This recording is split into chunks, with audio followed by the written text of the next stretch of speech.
The machine chirped, and then it spit out the word I never forget.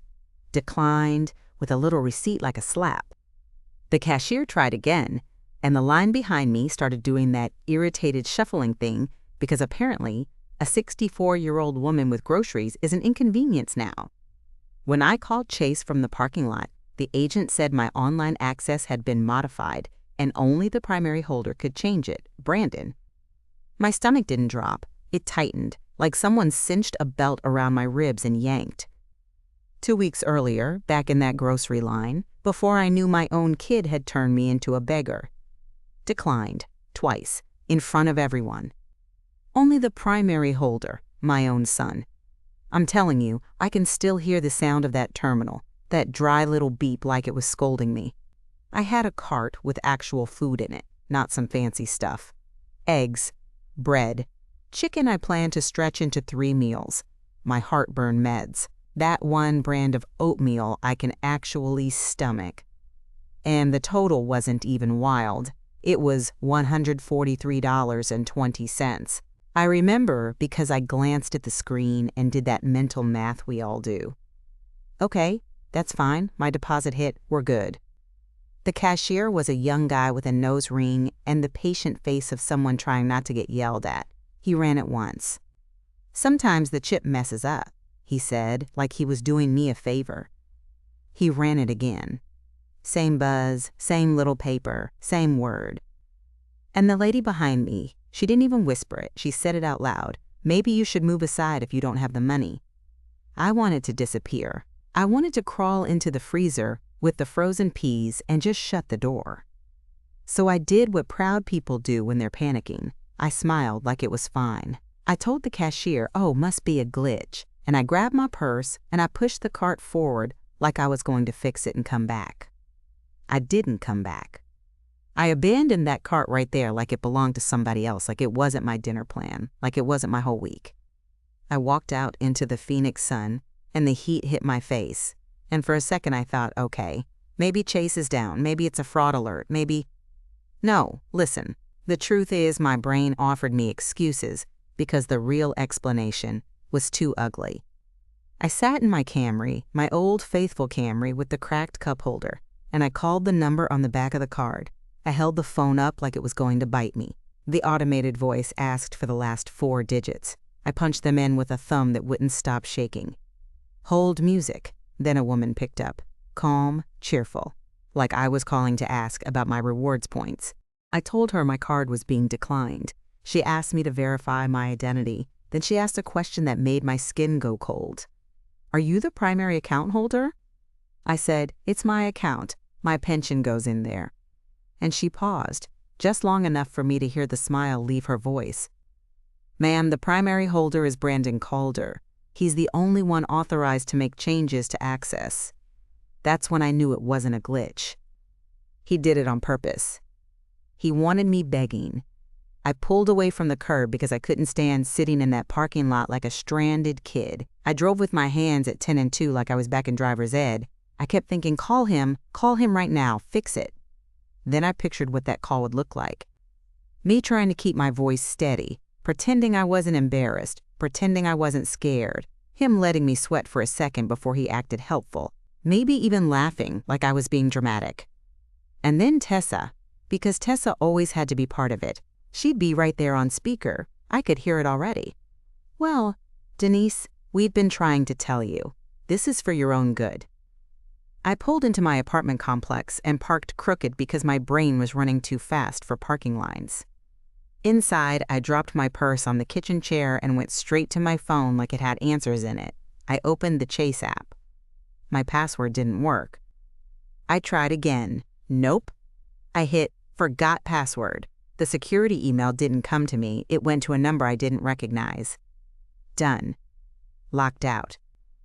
So I called Chase back and made the poor woman repeat it like I was hard of hearing. Yes, ma'am. Access was modified. When? I can't disclose that without the primary holder. Who did it? Ma'am, only the primary holder can do that. That was the moment where it stopped being a money problem and became something else. It became personal. Because I wasn't calling about a stolen card. I was calling about my own child, quietly taking the key off my keyring while I slept. I stood at my kitchen counter staring at the little bowl where one tossed my keys every day, like the answer might be in there. And here's the controversial part. Here's the part where people will judge me. My finger hovered over Brandon's name in my contacts, and I didn't call. I didn't beg. I didn't give him the satisfaction. Comment below, be honest. Would you have called your own kid right then, or would you have stayed silent out of pure pride? Because I stayed silent. And it almost cost me. I told myself I'd wait 1 hour, that's all. Maybe he'd notice. Maybe he'd call. Maybe this was some oops thing. No call. I waited another hour. Nothing. So I did the thing you do when you're trying not to cry. I got busy. I checked my pantry like I was planning for a hurricane. 1 box of pasta, half a bag of rice, 2 cans of beans, a jar of peanut butter that was down to the sticky bottom, and my meds, heartburn pills, blood pressure pills, sitting on the counter like little reminders that I'm not 25 anymore. I opened my wallet and counted. $22. Not enough for groceries, not enough for prescriptions, not enough for dignity, if I'm being honest. And that's when the anger started, slow and hot. Because this wasn't Brandon helping me. This was Brandon deciding I should feel fear. I leaned against the fridge and I laughed like a bitter little bark because I remembered the day he pitched this whole setup to me. "Mom, it'll be easier," he'd said. "I can manage it. You won't have to worry." And I'd believed him because that's what moms do. We believe our kids even when the evidence is right there that they're grown adults with their own priorities. Wait, I forgot to mention something that matters. This wasn't some brand new account. My pension deposits hit every month, like clockwork, about $1, $200. That's my money, my life, my groceries, my co-pays.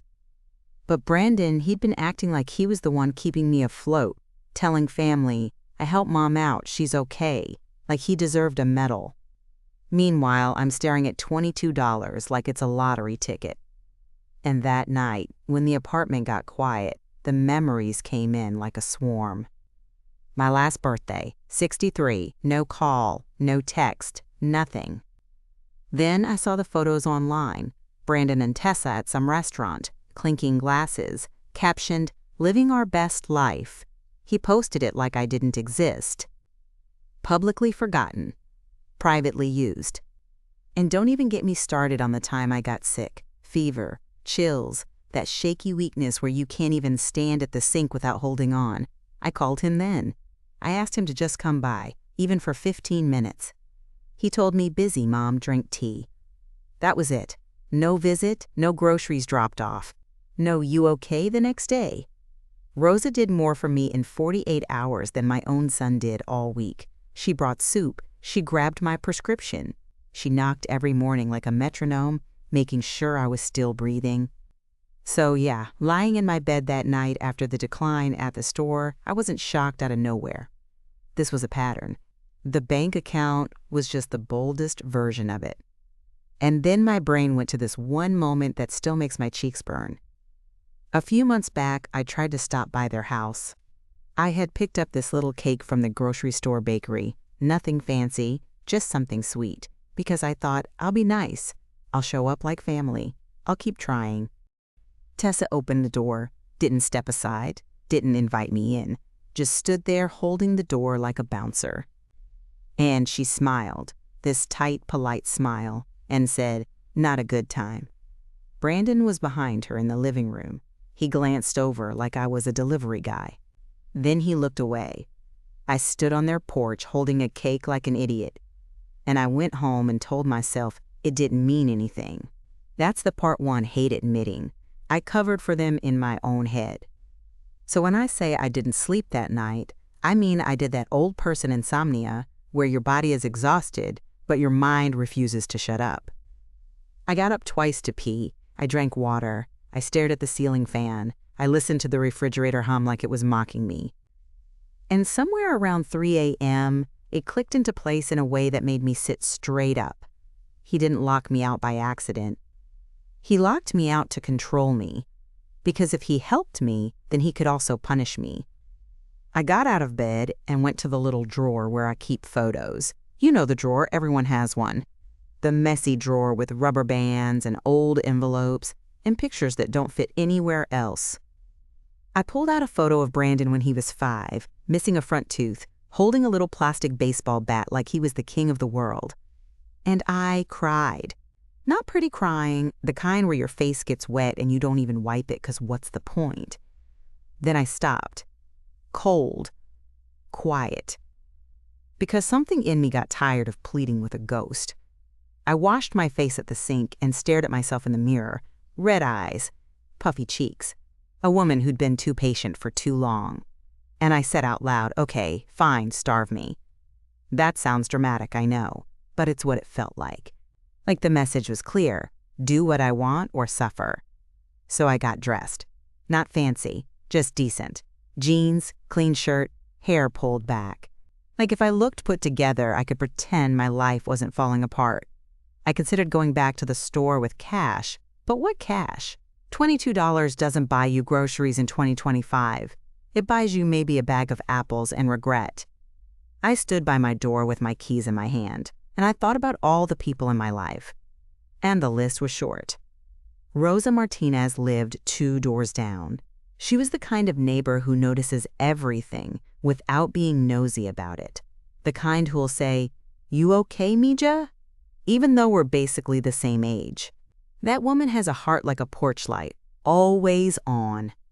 But I didn't want to go to Rosa. Pride is a stupid drug.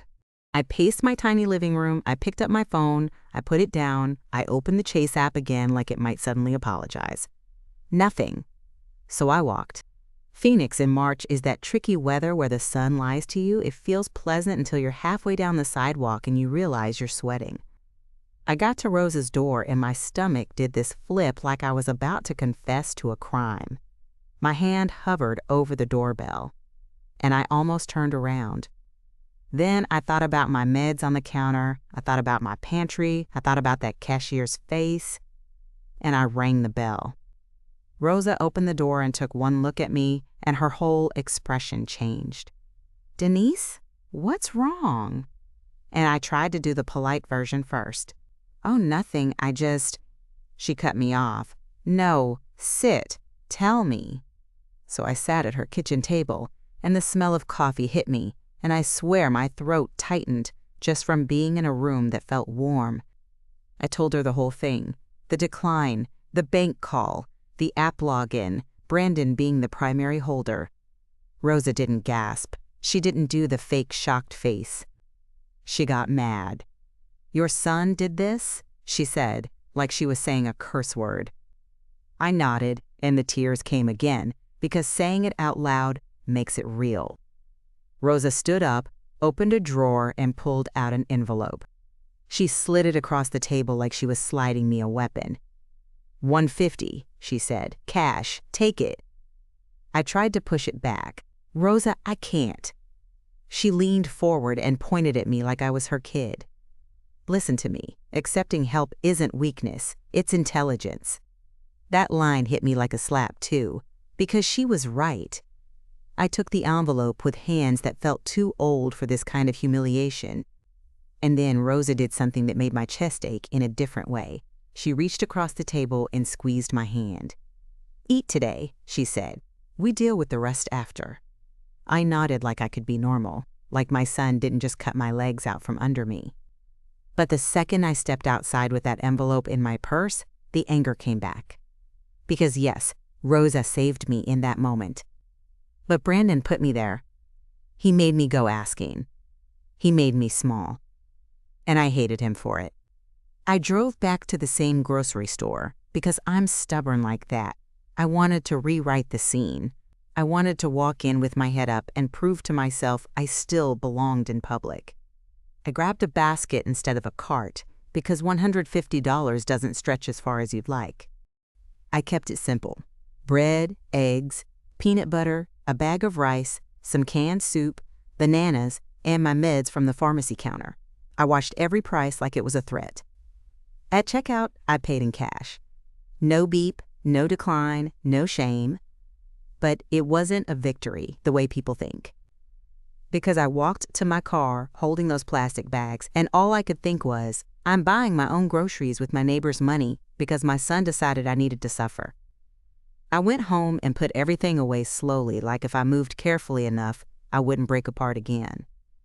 Then I sat at my kitchen table with my phone and stared at Brandon's name. Still no call from him.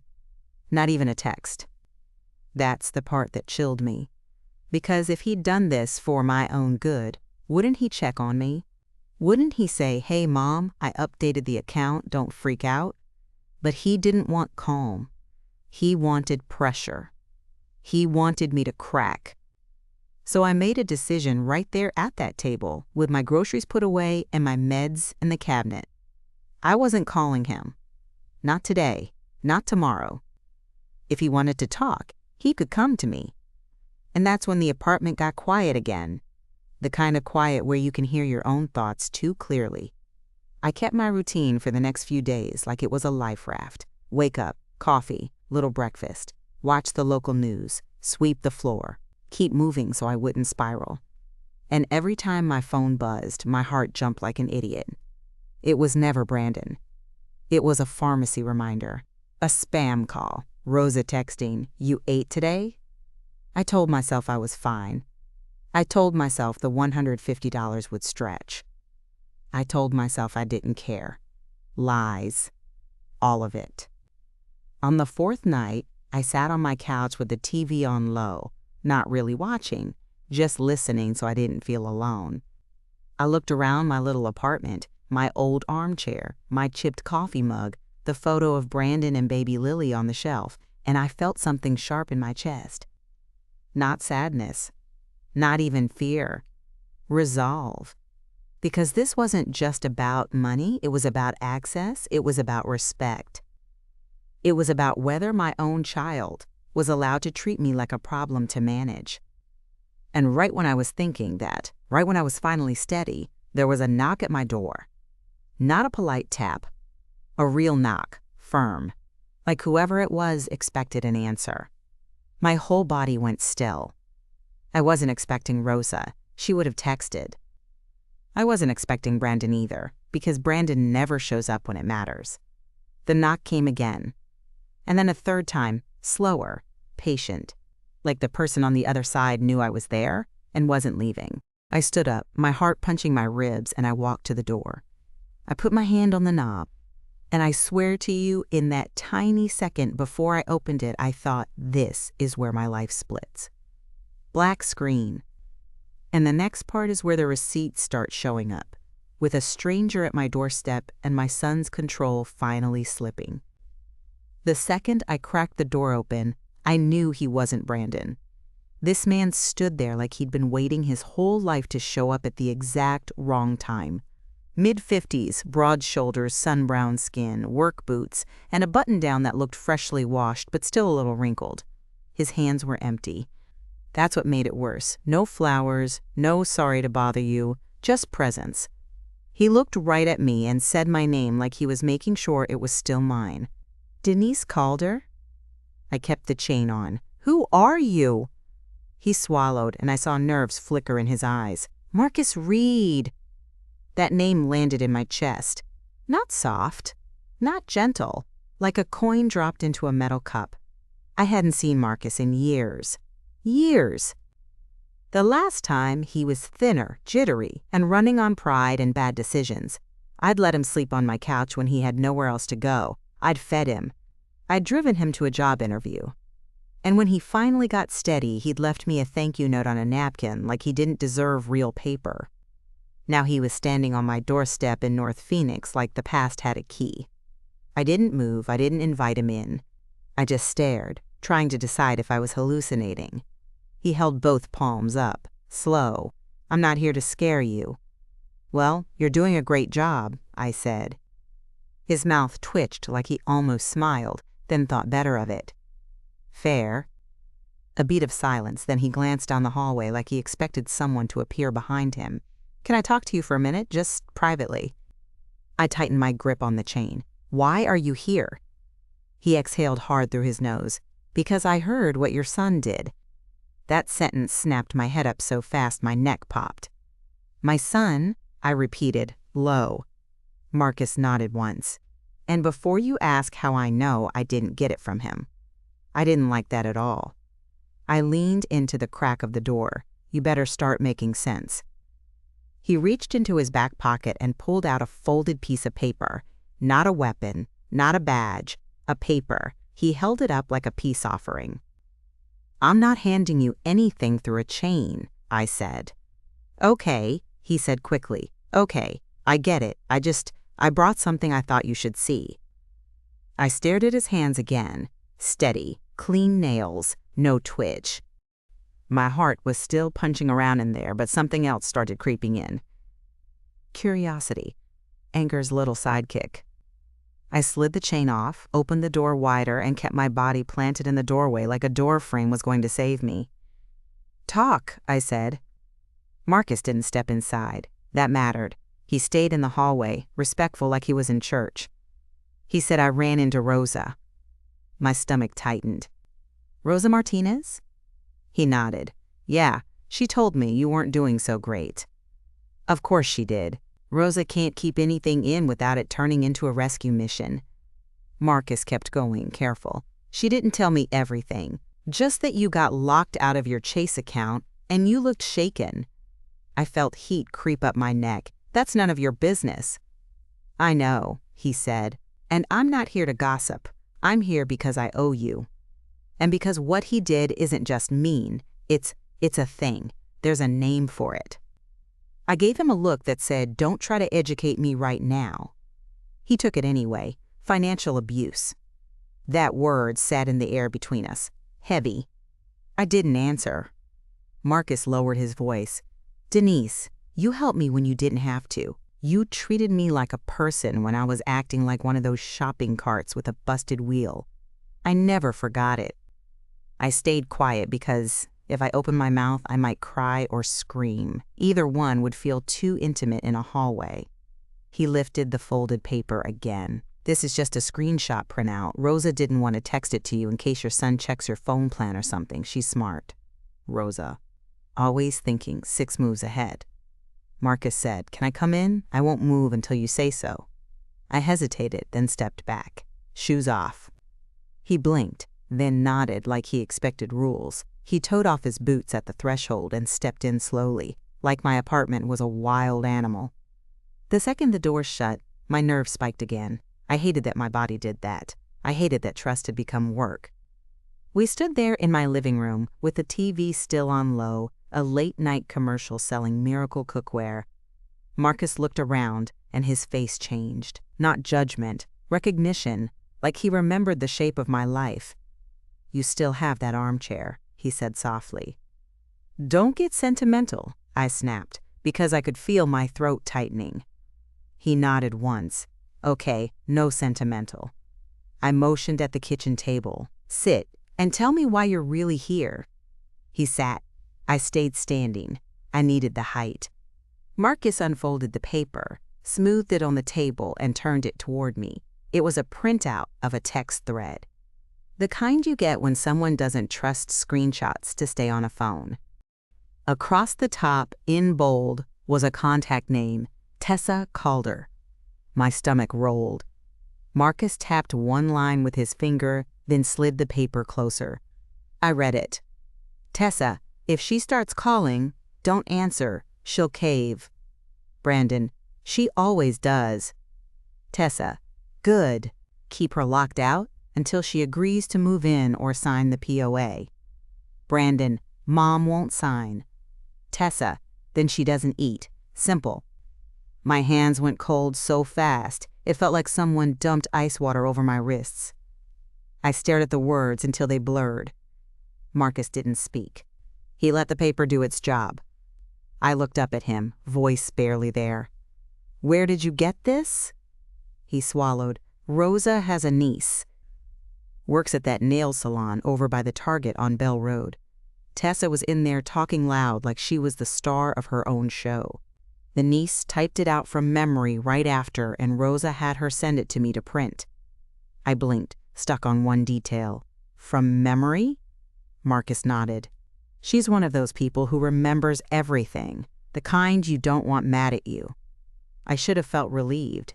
Instead, I felt exposed.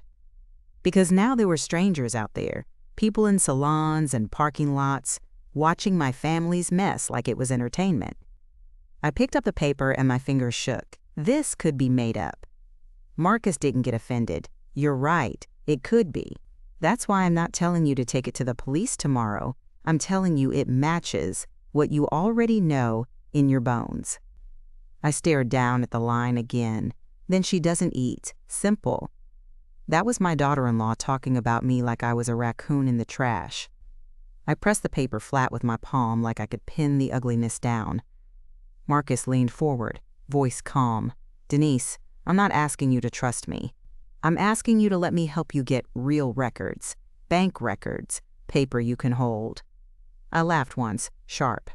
You think Chase is going to hand me anything when they already told me I'm not the primary holder? Not Chase, he said. A lawyer. My eyes narrowed. I can't afford a lawyer. Marcus didn't flinch. I can. The room went still. I hated the way my pride immediately rose up like a guard dog. No. He didn't argue. He just said, hear me out. I crossed my arms. Talk. Marcus pulled another paper from his pocket, this one crisp, folded like it came out of an envelope. He slid it over. It was a business card stapled to a short note. Harold Klein, attorney at law, elder law/estate/protective orders.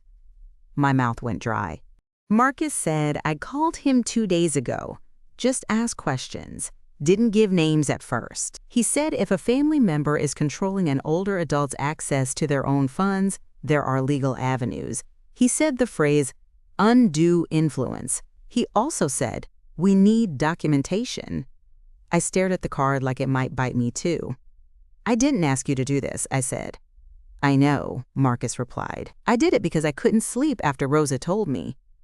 That hit me in a strange place, because I hadn't slept either. And here was this man I once helped, this man I barely knew anymore, doing more than my own blood. I didn't like what that said about my life. I slid the card back. What's the catch? No catch, she said. I'm not moving in. I'm not asking for money. I'm not asking you to be my mom. I'm just balancing a scale. I shook my head. Life doesn't work like that. Marcus met my eyes. Sometimes it does. I looked away, because if I held his gaze too long, I'd start believing him. And believing things is how I got here. I set the text printout down again and forced my brain to work. Even if I talk to a lawyer, Brandon can still keep me locked out. Marcus nodded. For now. I frowned. What do you mean, for now? He tapped the attorney card. Harold said if you can show you're the source of those deposits, your pension, there are steps to regain control. Emergency steps depending on the situation. My heart thumped harder. Emergency steps? He nodded, careful. But we need proof. We need bank statements, deposit history, anything that ties those funds to you. I stared at my kitchen cabinets, like answers lived in there. I have old paper statements in a folder somewhere. Marcus's eyebrows lifted. That's a start. And I have my award letter, I said, thinking out loud. The one that shows my pension amount.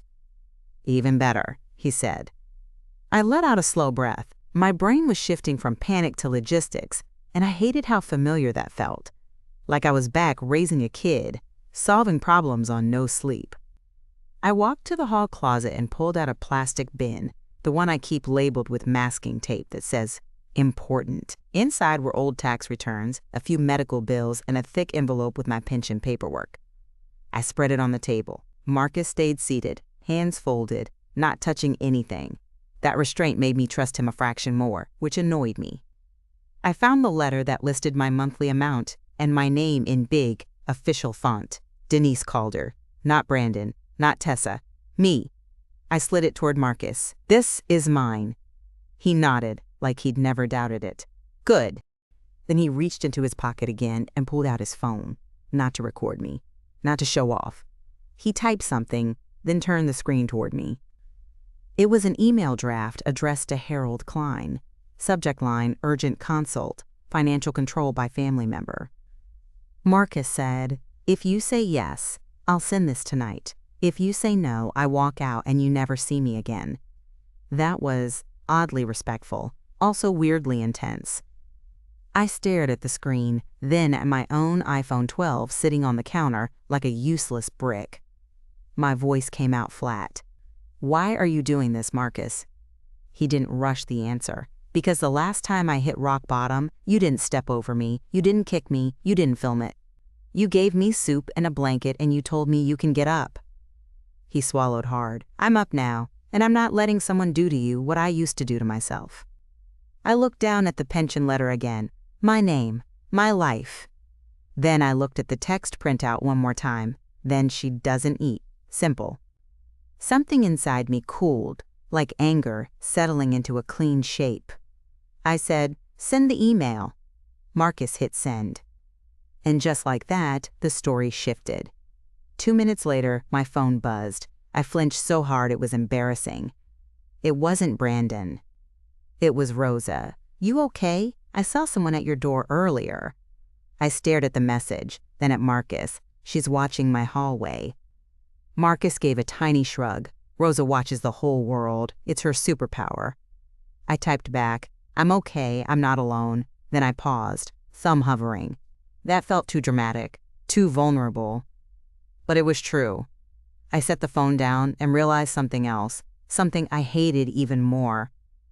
If Rosa was watching my hallway, Brandon could be too, in his own way. Not physically, maybe, but digitally. Phone plan, shared accounts.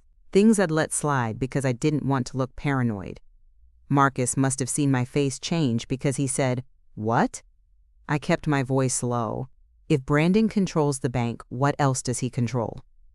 Marcus didn't answer right away. He just watched me like he was waiting for me to connect my own dots. I stood up and walked into my bedroom, grabbed my phone, and opened my settings like I was suddenly a detective. I checked my Apple ID. And my stomach flipped. There was a device listed that wasn't mine. An iPad, logged in under my account. I stared at it, blinking fast. Marcus appeared in the doorway, not stepping in. What is it? I held the phone up. There's an iPad on my Apple ID. His jaw tightened. Do you own an iPad? No, I said, I don't. That was the first mini twist that really hurt, because it wasn't about money anymore. It was about access. About being watched. I scrolled. The iPad had a name. Lily's iPad. My granddaughter. My heart did this awful squeeze. Because I love Lily, I do. She's a sweet kid. She's not part of their scheme. She's just in their orbit. But the fact remained. My Apple ID was tied to a device in their home. Marcus's voice stayed calm. That means whoever set it up used your account. I felt my face go numb, so they can see my photos, my notes, maybe even my location. Marcus said quietly, and your emails, depending on how it's set. I sat on the edge of my bed like my legs forgot what to do. Then I heard myself say something that sounded like it came from someone else. I'm not safe in my own life. Marcus didn't rush in to comfort me. He just said we can lock it down. I looked up sharp. How? He held up his hands again. Not by doing anything shady. Just by changing your password, logging out unknown devices, and setting 2-factor to your phone number only. I stared at him, then at my iPhone 12. My phone number is mine, right? Marcus didn't sugarcoat it. Let's verify. We checked my phone plan online. The account holder name wasn't me. It was Brandon. I stared at the screen until my eyes watered. Of course. My voice went cold. He didn't just lock my bank. He locked my entire identity. Marcus nodded once. This is worse than a fight. This is control. I stood up again, pacing. So, what do I do? Get a new number? New email? New everything. Marcus said, we start with what you can control tonight. So I did it. I changed my Apple ID password. I logged out that iPad. I set my 2-factor to my phone. Then I remembered the phone plan. I paused. If he controls the phone plan, can he see my texts? Marcus didn't lie. Possibly. Depends on the carrier and settings. I swallowed hard. Then I can't talk to Harold Klein like this. Marcus nodded. We'll use my phone for the lawyer stuff, and we can get you a prepaid phone tomorrow if you want. A prepaid phone, like I was running from a stalker. Except the stalker was my son. I laughed once. Ugly. This is insane. Marcus's eyes stayed steady. No, this is strategy. That word, strategy, gave me something to hold on to. My phone buzzed again, and this time it was Brandon. A text. 2 words. Call me. My heart did that stupid jump again, but the fear was different now. Not fear of losing him, fear of what he'd say. Marcus saw the name pop up on my screen and his face tightened. You want to answer? I stared at the message. 2 words, like a command. No. Hey, Mom. No. Are you okay? No apology, just call me. I lifted my eyes to Marcus. He knows. Marcus asked softly, knows what? I held up the phone. He knows something changed. Maybe the Apple ID? Maybe he got logged out of that iPad? Maybe he just got tired of waiting for me to beg. Marcus leaned back in his chair, thinking, don't call. My pride immediately agreed, but the rest of me panicked. If I don't? Marcus cut in, firm. If you call, he controls the conversation. If you don't, you control the silence. Control the silence. That hit me in the gut, because it was exactly what Brandon had been doing to me, using silence as a weapon. I stared at the text again. Then I typed back 1 sentence. Put it in writing. My thumb hovered. Then I hit send. A full minute passed. My phone stayed quiet. Then it buzzed again. Brandon, Mom, stop. You're being dramatic. My face went hot. I could hear his voice in my head, like he was standing right there, that same tone he used when he wanted to make me feel embarrassed for having feelings. I typed back, hands shaking. Restore my access to my Chase account.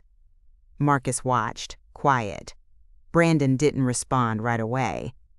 When he did, it wasn't a yes. It was a threat dressed up as concern. Brandon, if you keep acting like this, Tessa and I will have to make decisions for you. I stared at that line until my vision tunneled. Make decisions for you.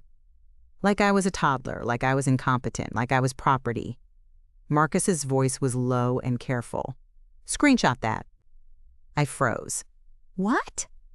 Screenshot it, Marcus repeated. That's a receipt. So I did. I took a screenshot of the text thread. I didn't even know my hands could move that fast.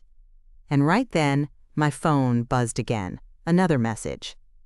Brandon, also don't drag other people into this. It won't end how you think.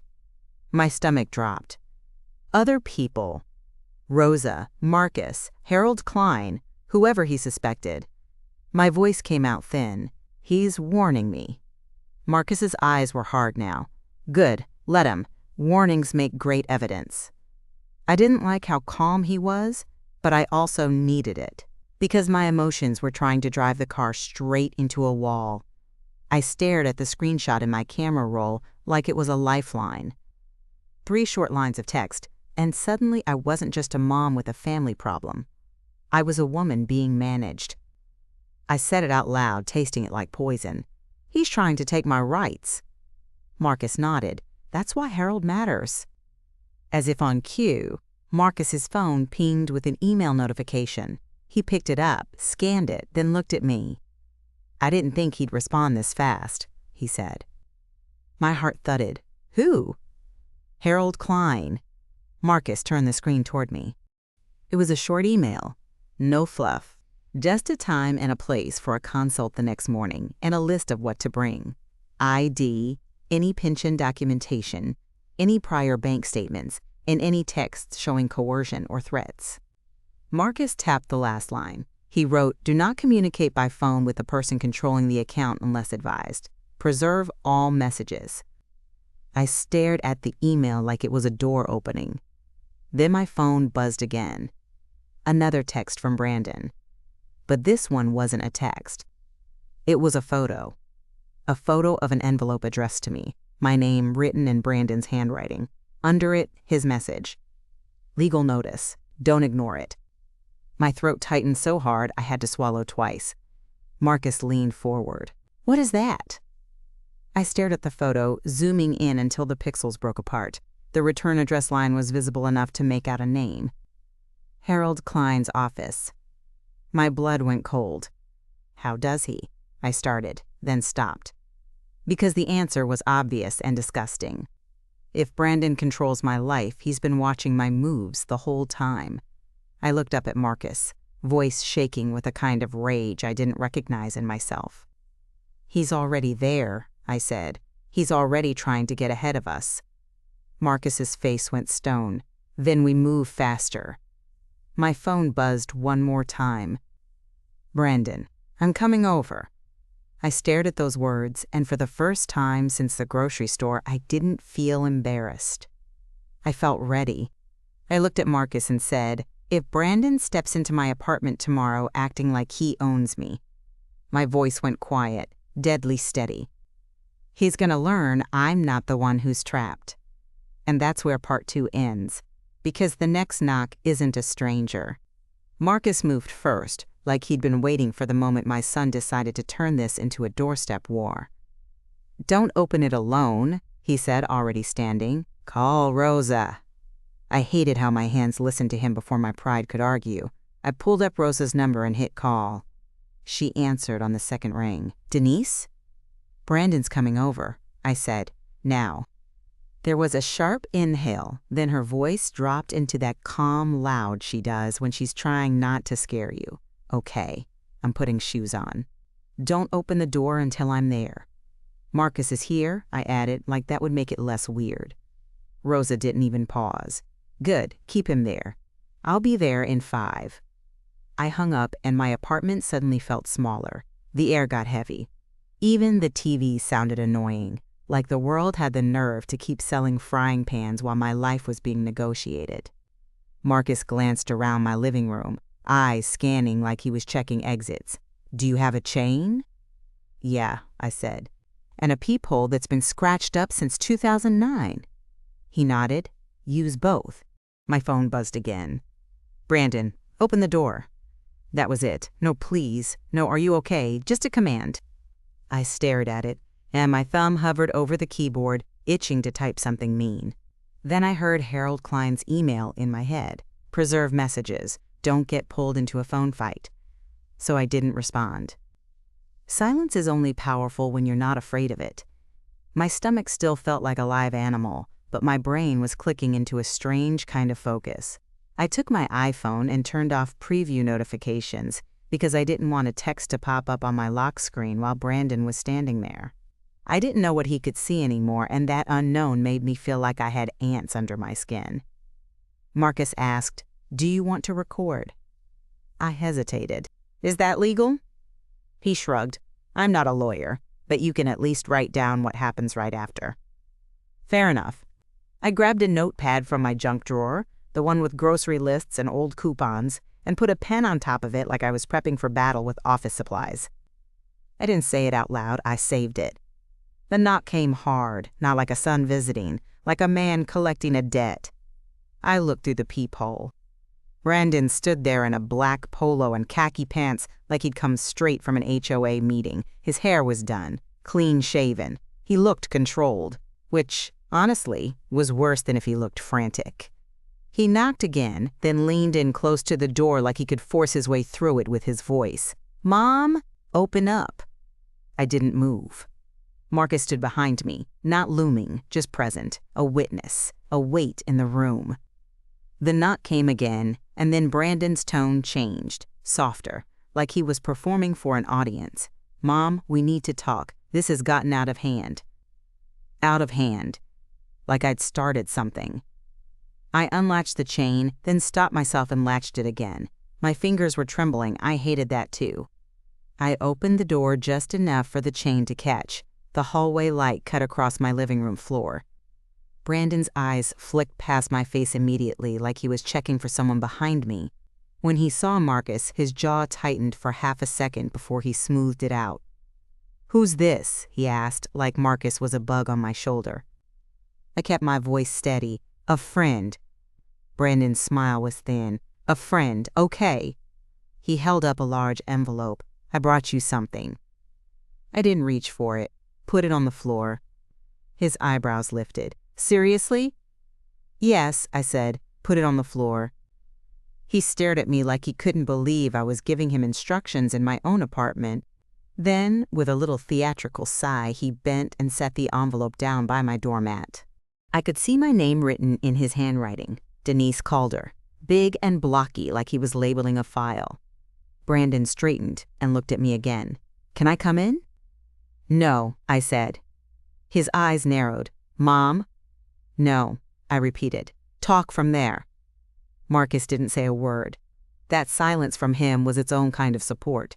He wasn't trying to be my hero. He was just making it harder for Brandon to twist reality. Brandon's nostrils flared, then he tried a different approach. Concern. You've been acting off. I felt my body go hot. Off. Yeah, he said, nodding like he was being patient with a child. You're not thinking clearly. You're making emotional decisions. I looked him dead in the face. Restore my chase access. Brandon's expression flickered. Just a crack. Then he recovered. That's what this is about? I laughed once, sharp. That's a big part of it, yes. He leaned closer to the gap in the door, lowering his voice. Mom, I locked it down because you were getting scammed. I blinked. What scam? He gestured vaguely, like scams were just floating around me like gnats. People call older folks. You've gotten those calls. Everybody gets those calls, I snapped. Brandon's voice stayed calm, which made me want to throw something. Exactly, so I took precautions. By cutting me off, I said, at the grocery store. Brandon's eyes flicked away for a second, like he didn't want to picture it. Then he turned it into a weapon. If you were embarrassed, you should have called me. There it was. He wanted the call. He wanted the kneel. I didn't give it to him. Instead, I asked, where's my money going? Brandon's mouth tightened. Mom, you don't need to worry about that. That sentence did something to me. It didn't scare me. It clarified everything. I said softly, yes, I do. Brandon's face changed. A little irritation started leaking out. This is why we're trying to help you. You get worked up, you spiral, you, I cut in, are not my guardian. Brandon's cheeks flushed. Nobody said guardian. I held my phone up. You did, in your text. Brandon's eyes dropped to my phone like it was a weapon. You're screenshotting me now? Marcus finally spoke, calm as a rock. It's smart. Brandon's head snapped toward Marcus. This is none of your business. Marcus didn't flinch. When you lock someone out of their funds, it becomes everyone's business. Brandon laughed. One short, humorless sound. Oh, so you're a lawyer now? No, Marcus said. Just a man who knows what control looks like. That landed. I saw it. Brandon's eyes sharpened like he finally recognized Marcus as a threat. Brandon turned back to me, voice suddenly tight. Mom, you're letting strangers manipulate you. I didn't even get mad. I got clear. Marcus isn't the one who made me beg for groceries. Brandon's jaw clenched. He reached into his pocket and pulled out his own phone. He held it up, screen facing me. Tessa's worried about you. I don't care, I said. He ignored that. Lily's been crying. And there it was. He brought my granddaughter into it like she was a shield. My chest ached, but I kept my voice even. Don't use Lily.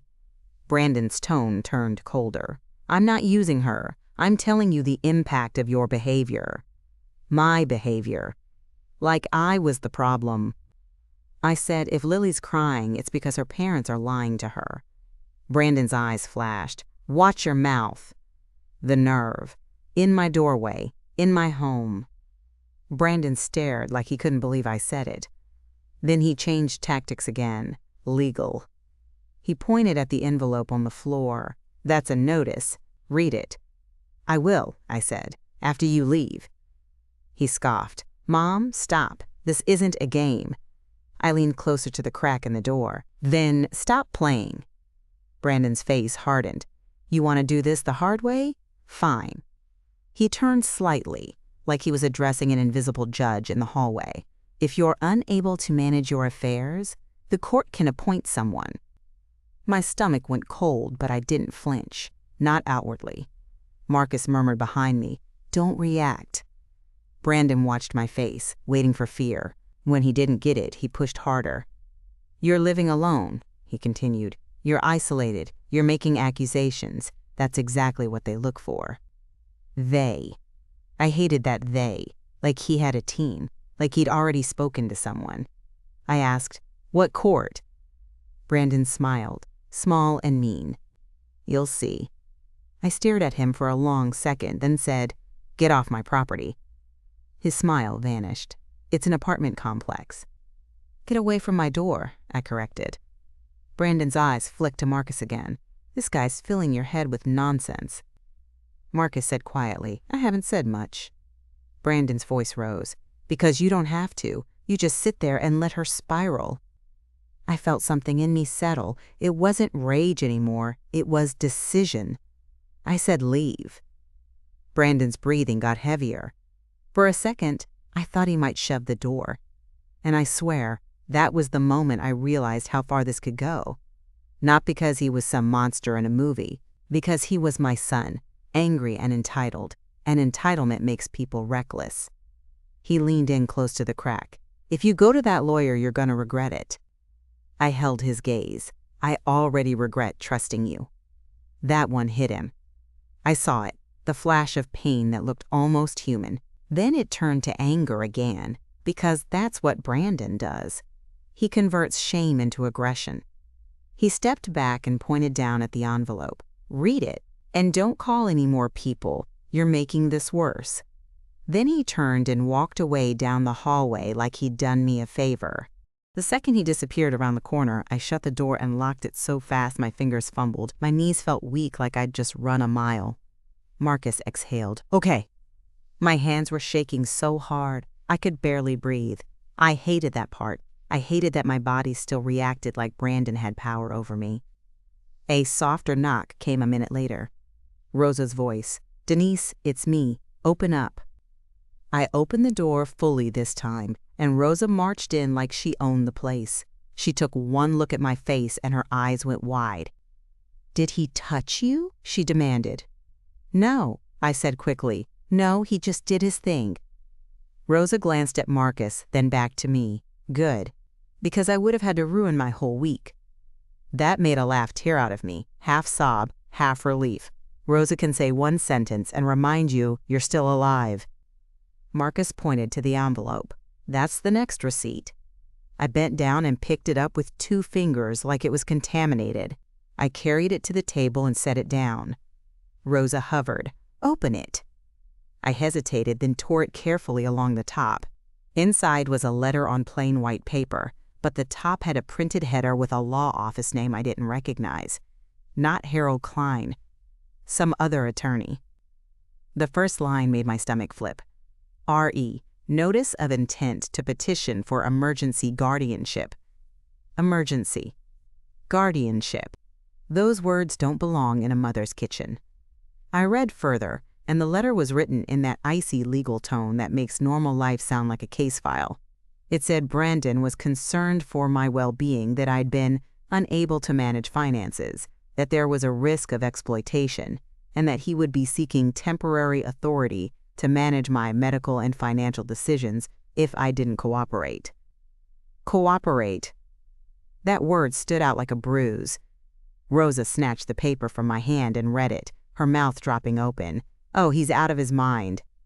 Marcus leaned in, not touching, just reading. He's trying to get in front of Harold. I felt my vision narrow, so he hired another lawyer. Marcus nodded, or at least consulted. This isn't a random letter. Rosa slapped the paper down on the table. This is intimidation, plain and simple. I stared at the letter again, and suddenly I understood Brandon's new game. He wasn't just trying to control my money. He was trying to make me legally small. Rosa pointed at the bottom. "There's no court date here." "No," Marcus said. "It's a threat, a warning shot." My phone buzzed again, and this time it wasn't Brandon. It was a group text. A family group text I hadn't heard from in months. My aunt in Tucson, a cousin in Mesa, a couple of people I only see at holidays. The message was from Tessa, Tessa, hey everyone. Just a heads up, Denise isn't doing well and she's being influenced by someone. Please don't give her money or encourage this. We're handling it. I stared at the screen and a hot wave of humiliation rolled over me. Because now it wasn't just my bank and my phone and my dignity. It was my reputation. They were pre-poisoning the well. Rosa leaned over my shoulder and read it. Her face turned red. Oh no, she didn't. Marcus said, "Screenshot." So I did. Another receipt. Another piece of proof that they weren't trying to help me quietly. They were trying to control the narrative. And then my phone buzzed again. Another message in that same thread. Brandon this time. "Brandon, we love you, Mom. Please stop. You're scaring people." Scaring people. I felt my jaw tighten. He's making me sound crazy. Rosa grabbed her own phone like she was ready to type a dissertation. "Let me respond." Marcus held up a hand. "Don't. Not yet. Anything you send gets used." Rosa glared, but she listened. Mostly. I sat down hard in my chair, letter in front of me, group text on my phone, and suddenly I realized something ugly. They weren't afraid of me. They were afraid of paper.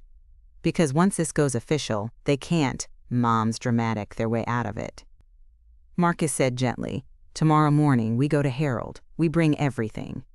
Rosa nodded like she was already packing a bag, and we get her a new phone plan.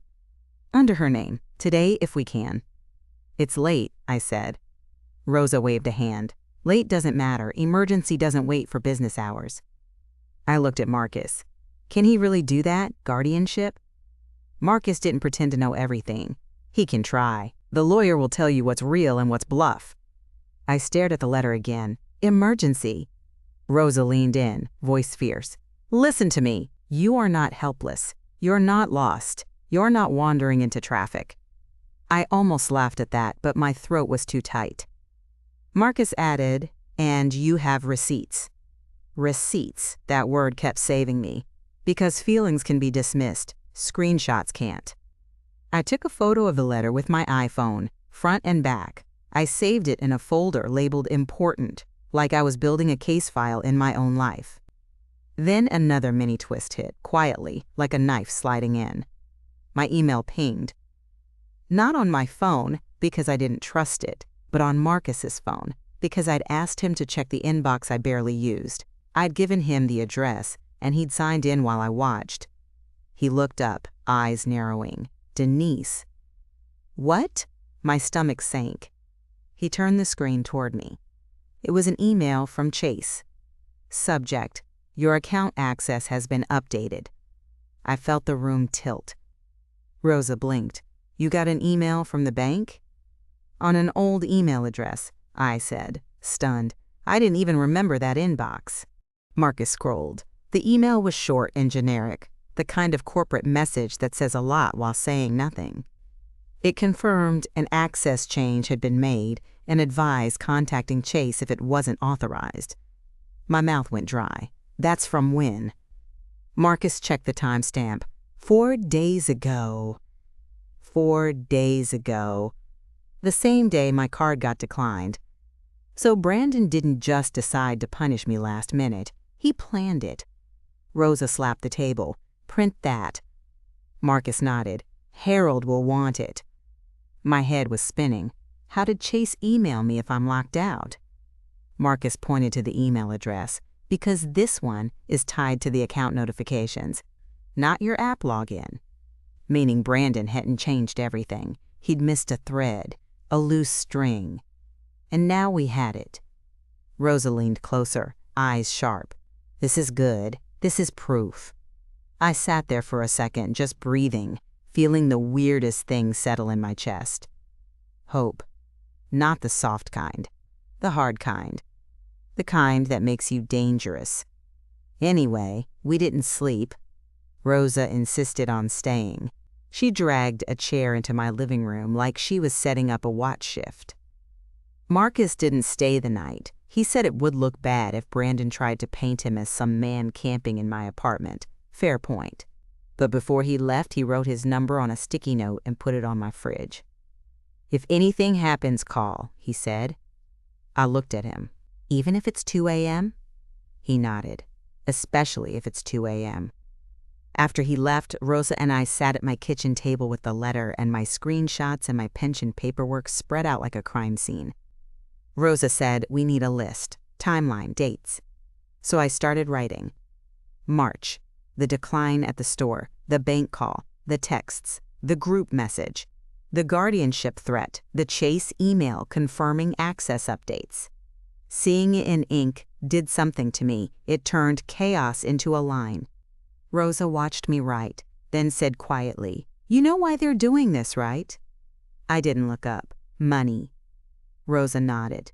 And control. But mostly money. I swallowed. How much could they even be taking?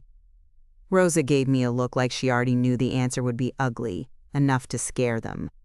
That night, around 1:30 a.m., my phone buzzed again. I nearly jumped out of my skin. It was Lily. A FaceTime call. My heart squeezed so hard it hurt. Rose's eyebrows shot up. "Oh, honey." I stared at the screen. Lily's little name, my sweet girl, calling me in the middle of the night. And then the hard thought hit me like ice. What if it isn't Lily? What if it's Brandon or Tessa using her iPad, testing if they can get me to answer? I declined the call. My hand shook after. Rosa reached over and squeezed my wrist. That was smart. I felt tears burn, but I blinked them back. It felt cruel. Rosa's voice was soft. "It's not cruel to protect yourself." 2 minutes later, a text came through from Tessa.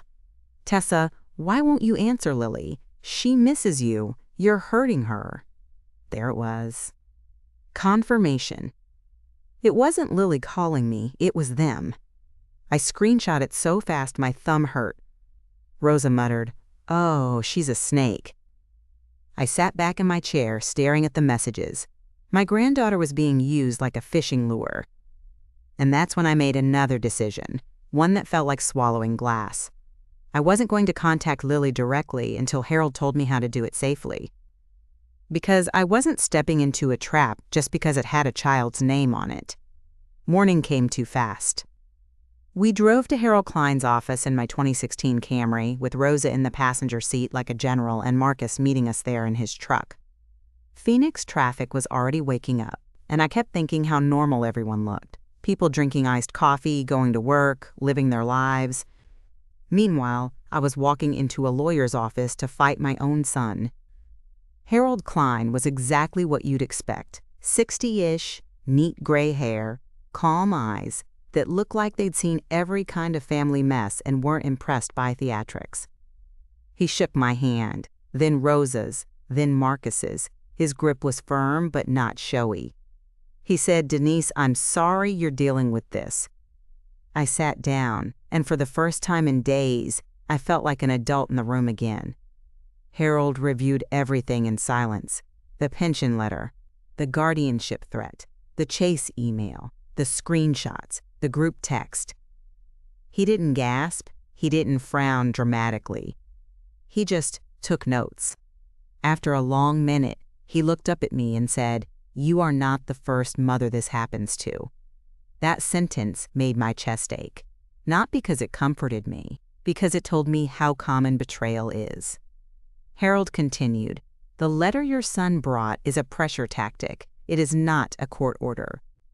Rosa exhaled like she'd been holding her breath since last night. Harold held up a finger. "However, a petition could be filed. We take it seriously." My stomach tightened. Can he really do it? Harold's voice stayed even. "He can try, but you have capacity. You are here. You are coherent. You have documentation. And you are seeking counsel. That matters." I nodded slowly, trying to absorb it. Harold tapped the screenshot of Brandon's text. "This is important. We will have to make decisions for you. That language is coercive." Then he tapped the group text from Tessa. "This is also important. They are attempting to isolate you socially and financially." My mouth went dry. "So what do we do?" Harold's eyes sharpened, and for the first time, I heard steel under his calm.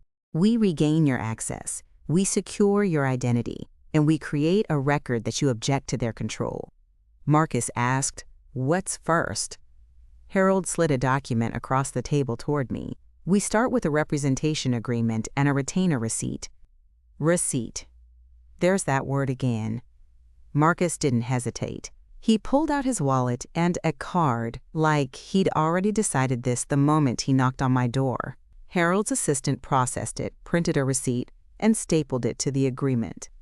Harold said, "This receipt and agreement matter because it establishes you have counsel as of today. If they file anything claiming you're being exploited, we can demonstrate you sought legal help independently." I stared at the paper like it was armor. Then Harold leaned forward slightly. "Next, we send a demand letter to Brandon, not a phone call, not a text, a letter." My stomach turned. He's going to lose it. Harold's expression didn't change. "Let him." He said it like a fact, not a threat. Harold continued, "We instruct him to restore your banking access immediately, provide an accounting of all transactions, and cease any attempts to contact third parties about your competency." Rosa smiled like she'd just tasted revenge. Harold raised a hand. "Also, Denise, we need you to open a new bank account in your name only, today." I blinked. "Chase?" Harold shook his head. "Not Chase. Not if Brandon has established control there. A different institution. We'll set up direct deposit to the new account." My throat tightened. "Can I do that fast?" Harold nodded. "Yes. You'll need ID. Then we change where your pension goes. That removes his leverage." That was a mini twist that felt like sunlight. Because up until that moment, I thought the only way out was to get Chase to give me something back. Harold was saying, "You don't need permission to build a new door." Marcus looked at me. "We can do it today." Rosa nodded hard. "We are doing it today."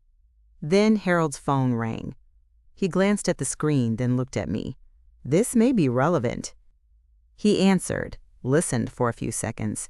Then his eyes lifted toward mine. "Yes, I understand. Thank you." He ended the call and set the phone down slowly. My heart started pounding again. "What?"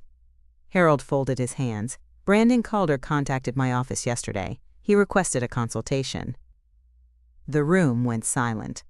Rosa hissed, "Of course he did." Harold continued. "He was informed we could not discuss any matter involving you once you retained us, but this indicates he is actively pursuing legal channels." I swallowed. "So he's really doing it." Harold's voice was firm. "He is trying. That does not mean he will succeed." I felt my stomach drop anyway, because trying was enough to keep me awake at night. Harold slid another paper toward me. "This is the draft demand letter. We will send it today via certified mail and email. I also want you to stop responding to texts except to preserve them. No arguments, no defending yourself, just documentation." I nodded, numb and determined at the same time. We left Harold's office with a folder full of paper that felt heavier than it should have.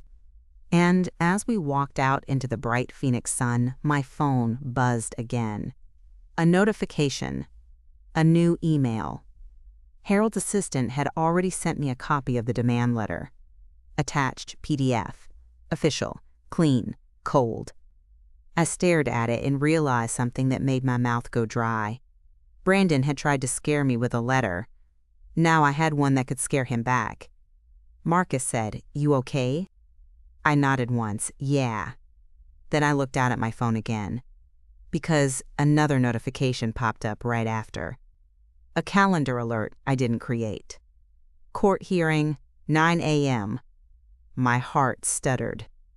Rosa leaned in. "What is that?" I opened it, hands shaking. The event details were blank except for one line in the notes. "Don't make this hard." I stared at it, and the blood drained from my face. Marcus's voice turned sharp. "That's not from you." "No," I whispered, "that's from him." Because Brandon still had a way into my digital life. Somewhere, somehow. And if he could put a threat onto my calendar, then he could be closer than I wanted to admit. I looked up at Marcus and Rosa, and my voice came out low and steady, like my body had decided fear was a luxury I couldn't afford. "He's not just filing paperwork," I said. "He's still inside the house." And that's where part 3 ends. because the next thing we had to figure out wasn't how to beat him in court. It was how to lock him out of my life before he locked me out of my name. We didn't go home after that calendar threat. Rosa took one look at my face in the parking lot and said, "Nope, we're fixing your phone first." Marcus nodded like he'd already planned the route. Carrier store is still open for another hour. I slid into my 2016 Camry and my hands were tight on the steering wheel, but my mind felt weirdly calm, like my fear had burned off and left this clean, sharp edge. Because if Brandon could drop a threat into my calendar, he wasn't just concerned. He was still reaching into places he didn't deserve to touch. Rosa said, "Where's your phone plan set up?" "Under Brandon," I muttered. Rosa made a sound like she swallowed a curse. "Of course." We pulled into a strip mall off Bell Road. Bright neon signs buzzing, like it was any normal night. Marcus parked 2 spots away and met us at the door, scanning the lot like he was expecting Brandon to appear behind a parked SUV. Inside, the kid behind the counter looked about 19, with a lanyard and a bored face. He asked, "How can I help y'all?" Rosa leaned on the counter like a mom who's done this before. "We need to move her number to an account in her name." The kid blinked. "If the number is on someone else's account, we need the account holder." My stomach dropped. "So I'm trapped." Marcus stepped forward, voice calm. "Can she open a new line under her name tonight?" The kid nodded. "Yeah, new number, new SIM." Rosa didn't hesitate. "Do it." I stared at her. "A new number?" Rosa's eyes were fierce. "Denise, that number belongs to him right now. You can't fight a man who holds your leash." That sentence stung because it was true. Cold thought, clean and brutal. If he owns your number, he owns your silence. So yeah, I bought a new phone line. I sat there while the kid activated it, and I watched my iPhone 12 go from my phone to a device that used to be mine. It felt like cutting off a limb. The kid handed me a receipt, paper, printed, time-stamped, and I folded it into my purse like it was a passport. Marcus said quietly, "Take a photo of it." I did. Another little proof that I took action on my own. Mini Twist hit the second we stepped outside. My old number lit up one last time on my screen, like a ghost, showing a missed call notification from Brandon, but it didn't ring. It just appeared. I stared at it, confused. Marcus's eyebrows went up. "That's forwarding." Rosa's mouth tightened. "He set it up so he could monitor you." My throat went dry. He could have been seeing everything. Marcus didn't sugarcoat it. "Maybe not everything, but enough."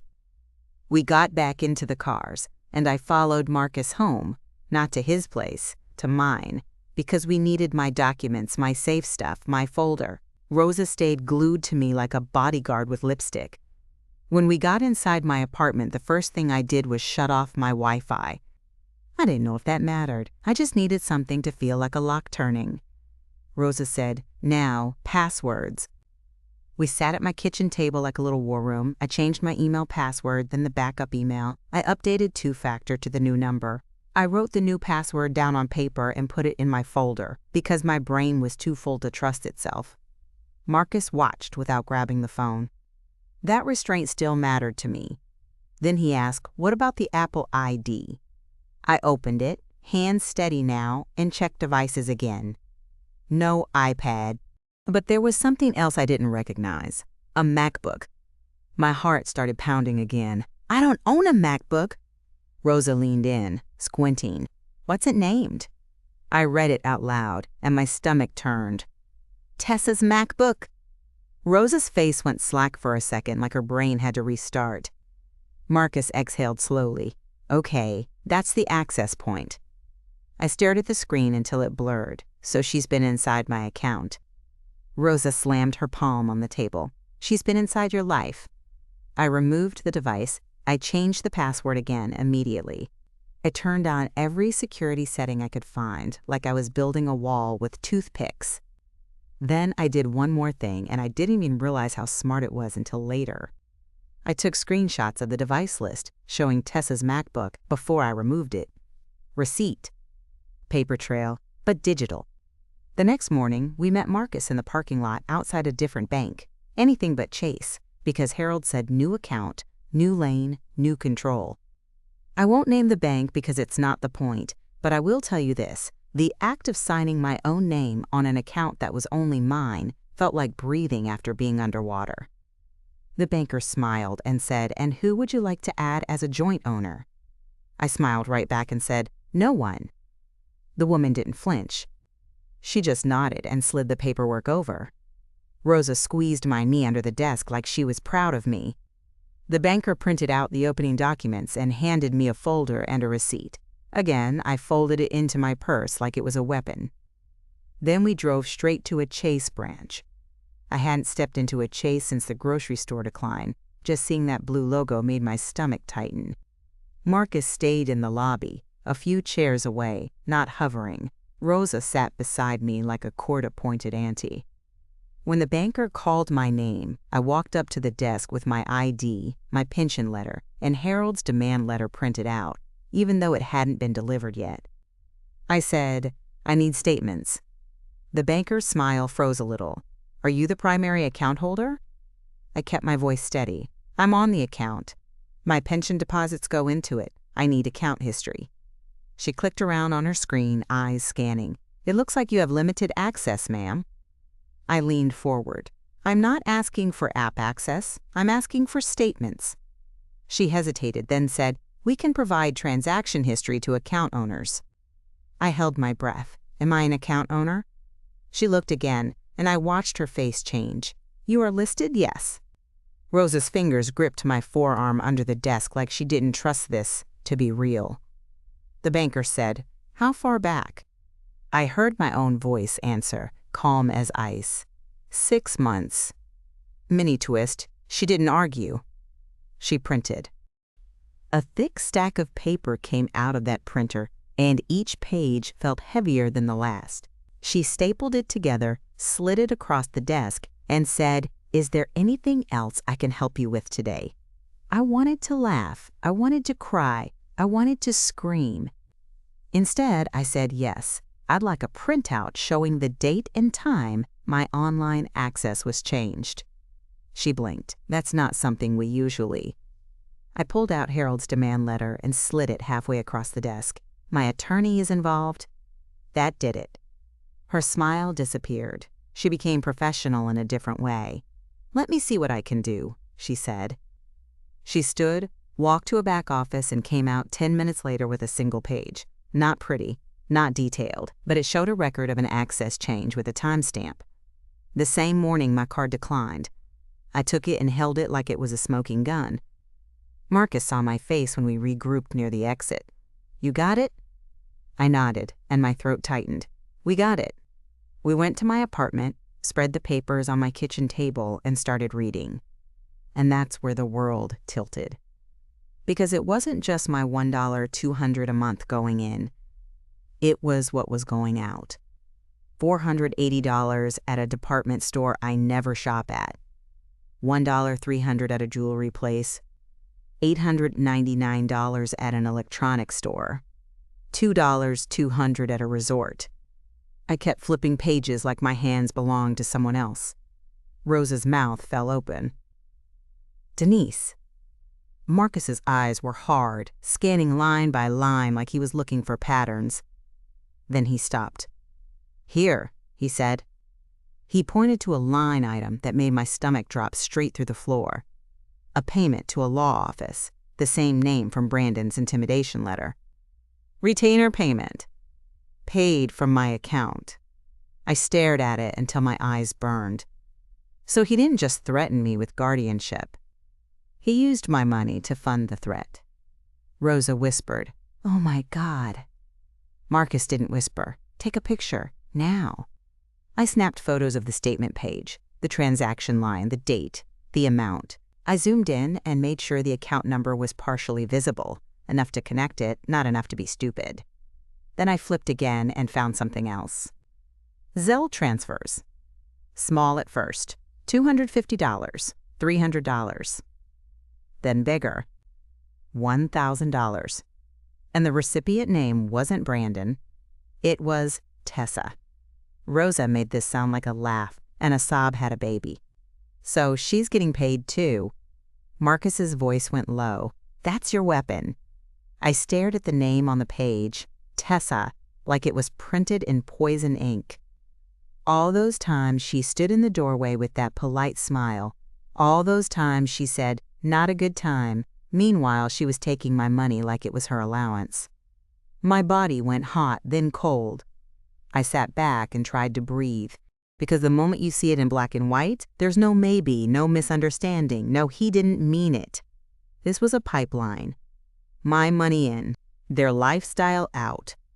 Mini twist, my phone buzzed, my new number, and the screen showed an unknown call. Rosa stiffened. "Don't answer." Marcus watched me. If it's important, they'll leave a voicemail. They didn't. 2 seconds after the missed call, a text came through from a number I didn't recognize. "Nice try. We know what you're doing." My skin prickled. How does he have this number? Marcus's jaw tightened. He doesn't, not unless someone gave it to him. Rosa froze, then slowly looked at me. "Did you text anyone else from it?" I thought fast. The only person I'd texted was Rosa and Marcus. Then it hit me like a slap. The carrier store. The account representative had asked for my name, my old number, my ID, everything. If Brandon has connections, if he's been watching, if he's got access to my old phone plan, he could have gotten notified the moment my number changed or my old line got replaced. Or worse, he could have been tracking the device and saw me in that store. I felt my throat close. He's faster than us. Marcus didn't look scared. He looked annoyed. Good. Let him rush. Rosa grabbed my hand. "Send it to Harold." So I did. Screenshot, new threat, another receipt. Then I sent Harold the photos of the Chase statements, the Zelle to Tessa, the law office retainer, the resort charges. Harold replied within 10 minutes. One line, "Do not engage. Bring these immediately." We drove to Harold's office like we were carrying a live bomb. In the lobby, Harold's assistant took one look at our faces and hustled us back without the usual polite waiting room nonsense. Harold sat us down, looked at the statement page with the law office payment, and his calm finally cracked just a little. He said, "This is significant." Rosa leaned forward. "Is it illegal?" Harold's eyes lifted. "It's at minimum persuasive evidence of misuse. Possibly more, depending on account structure and authorizations." I stared at him. He paid his lawyer with my money. Harold nodded once. "It also undermines his claim that he's protecting you." Marcus said, "And the Zelle transfers to Tessa." Harold's jaw tightened, also significant. He reached into a drawer and pulled out a yellow legal pad, then started writing like he was building a ladder out of ink. Timeline, deposits, withdrawals, transfers, communications. He looked at me. "Denise, did you authorize any of these?" I shook my head so hard my earrings clinked. "No."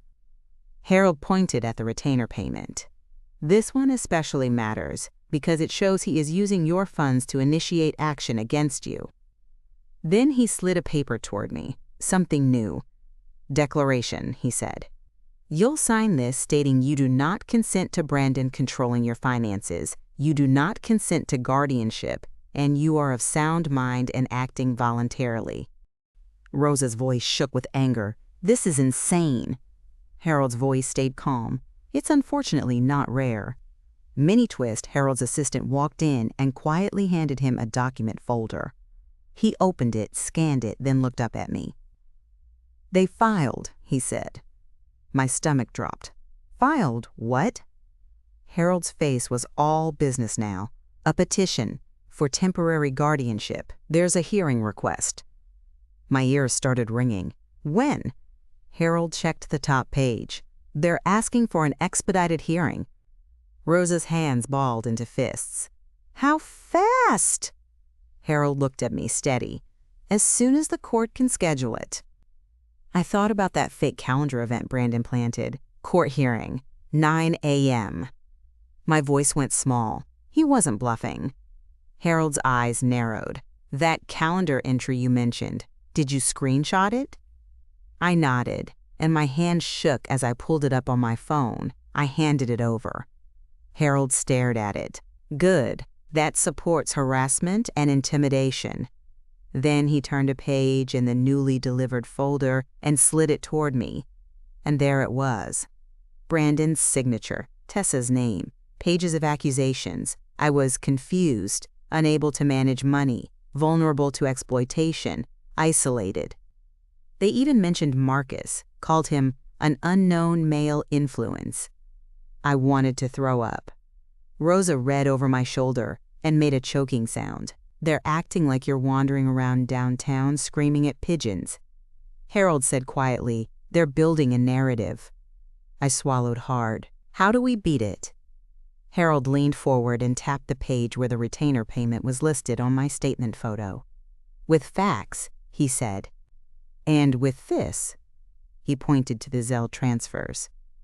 And this, he pointed to the screenshot of Brandon's text. We will have to make decisions for you. And this, Harold looked me straight in the eyes. We will also have you evaluated by a professional for a capacity assessment, voluntarily. It cuts their legs out from under them. The word evaluated made me bristle, but I understood the strategy. It wasn't about proving I'm perfect. It was about proving I'm not what they're claiming. Marcus said, what about the money trail? Can we get more than 6 months? Harold nodded. Yes, we'll request additional records. Rosa asked, can we stop them from touching her Chase account right now?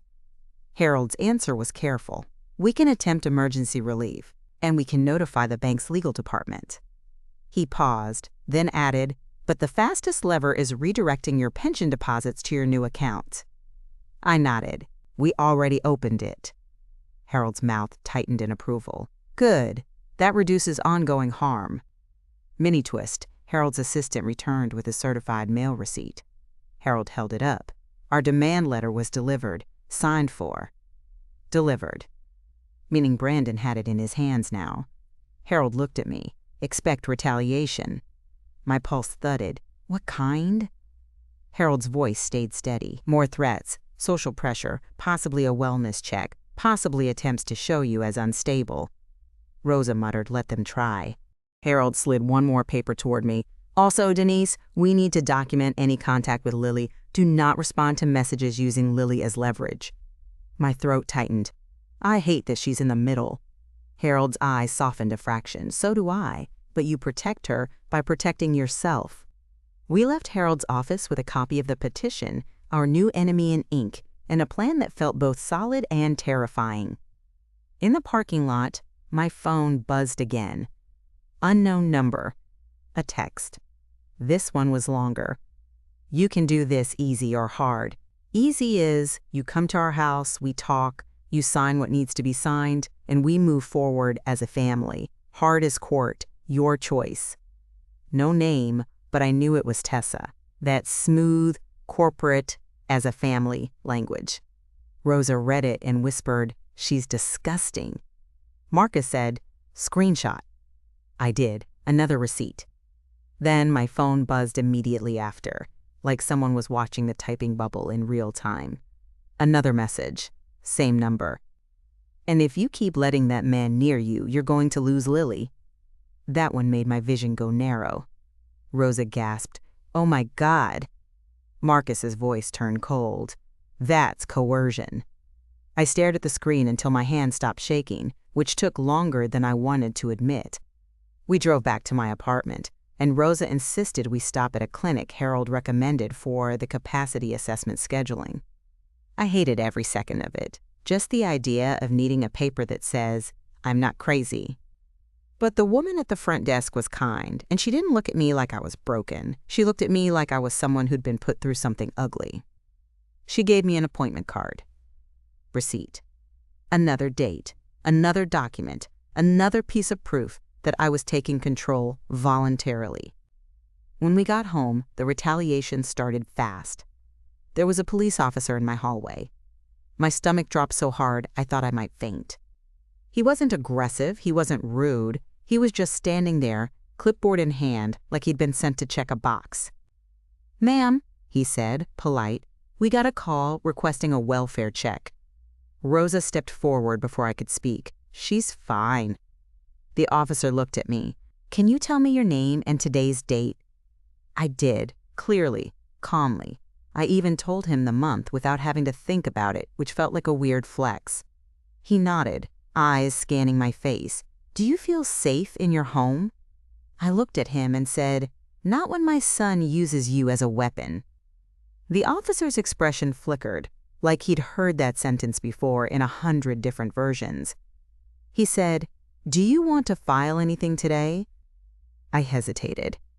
Rosa whispered, "Yes." Marcus, who'd stayed a few steps back, said quietly, "Ask Harold first." I looked at the officer and chose my words. Not today, but I wanted documented that this was requested by family. The officer nodded. "We can note that." He wrote something down, then asked, "Is there someone you'd like us to contact?" I almost laughed. The only someone who should be contacted is the person causing the problem. But I kept it polite. "No, officer, I'm okay." He handed me a card with the case number for the welfare check. Receipt. As soon as he walked away, my phone buzzed again. Brandon this time. My old number now blocked, but the message still popped in through a thread I hadn't fully severed yet because the device remembered. He wrote, "See, this is what happens when you don't listen."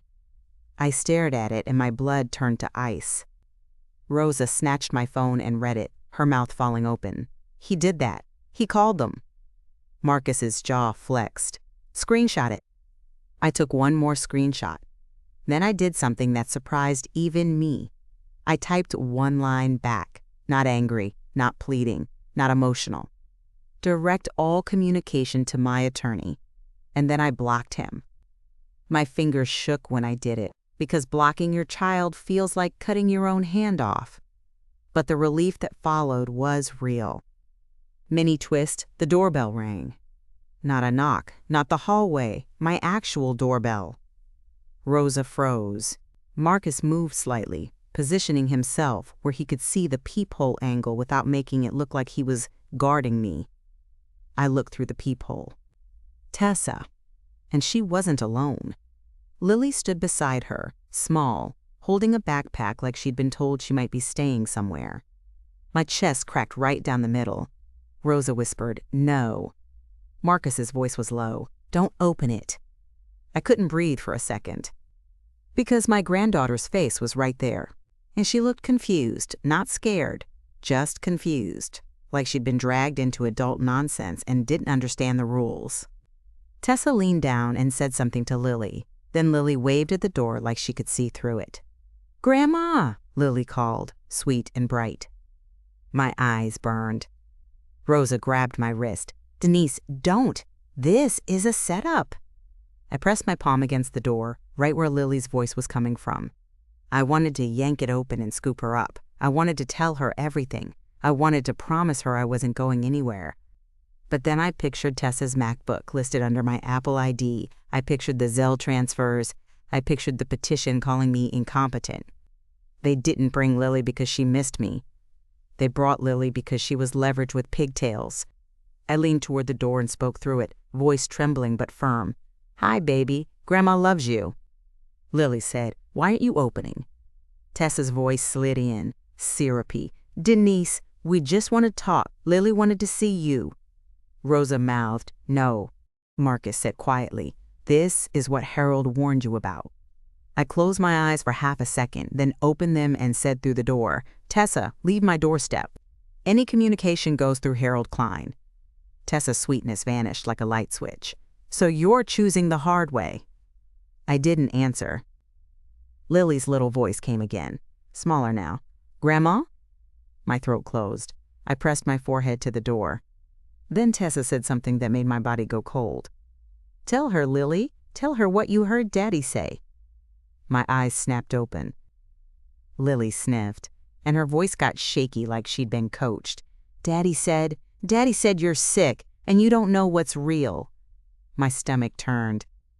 Rosa's eyes filled with tears, angry ones. Tessa said, loud enough for me to hear, "See? This is why we need to step in.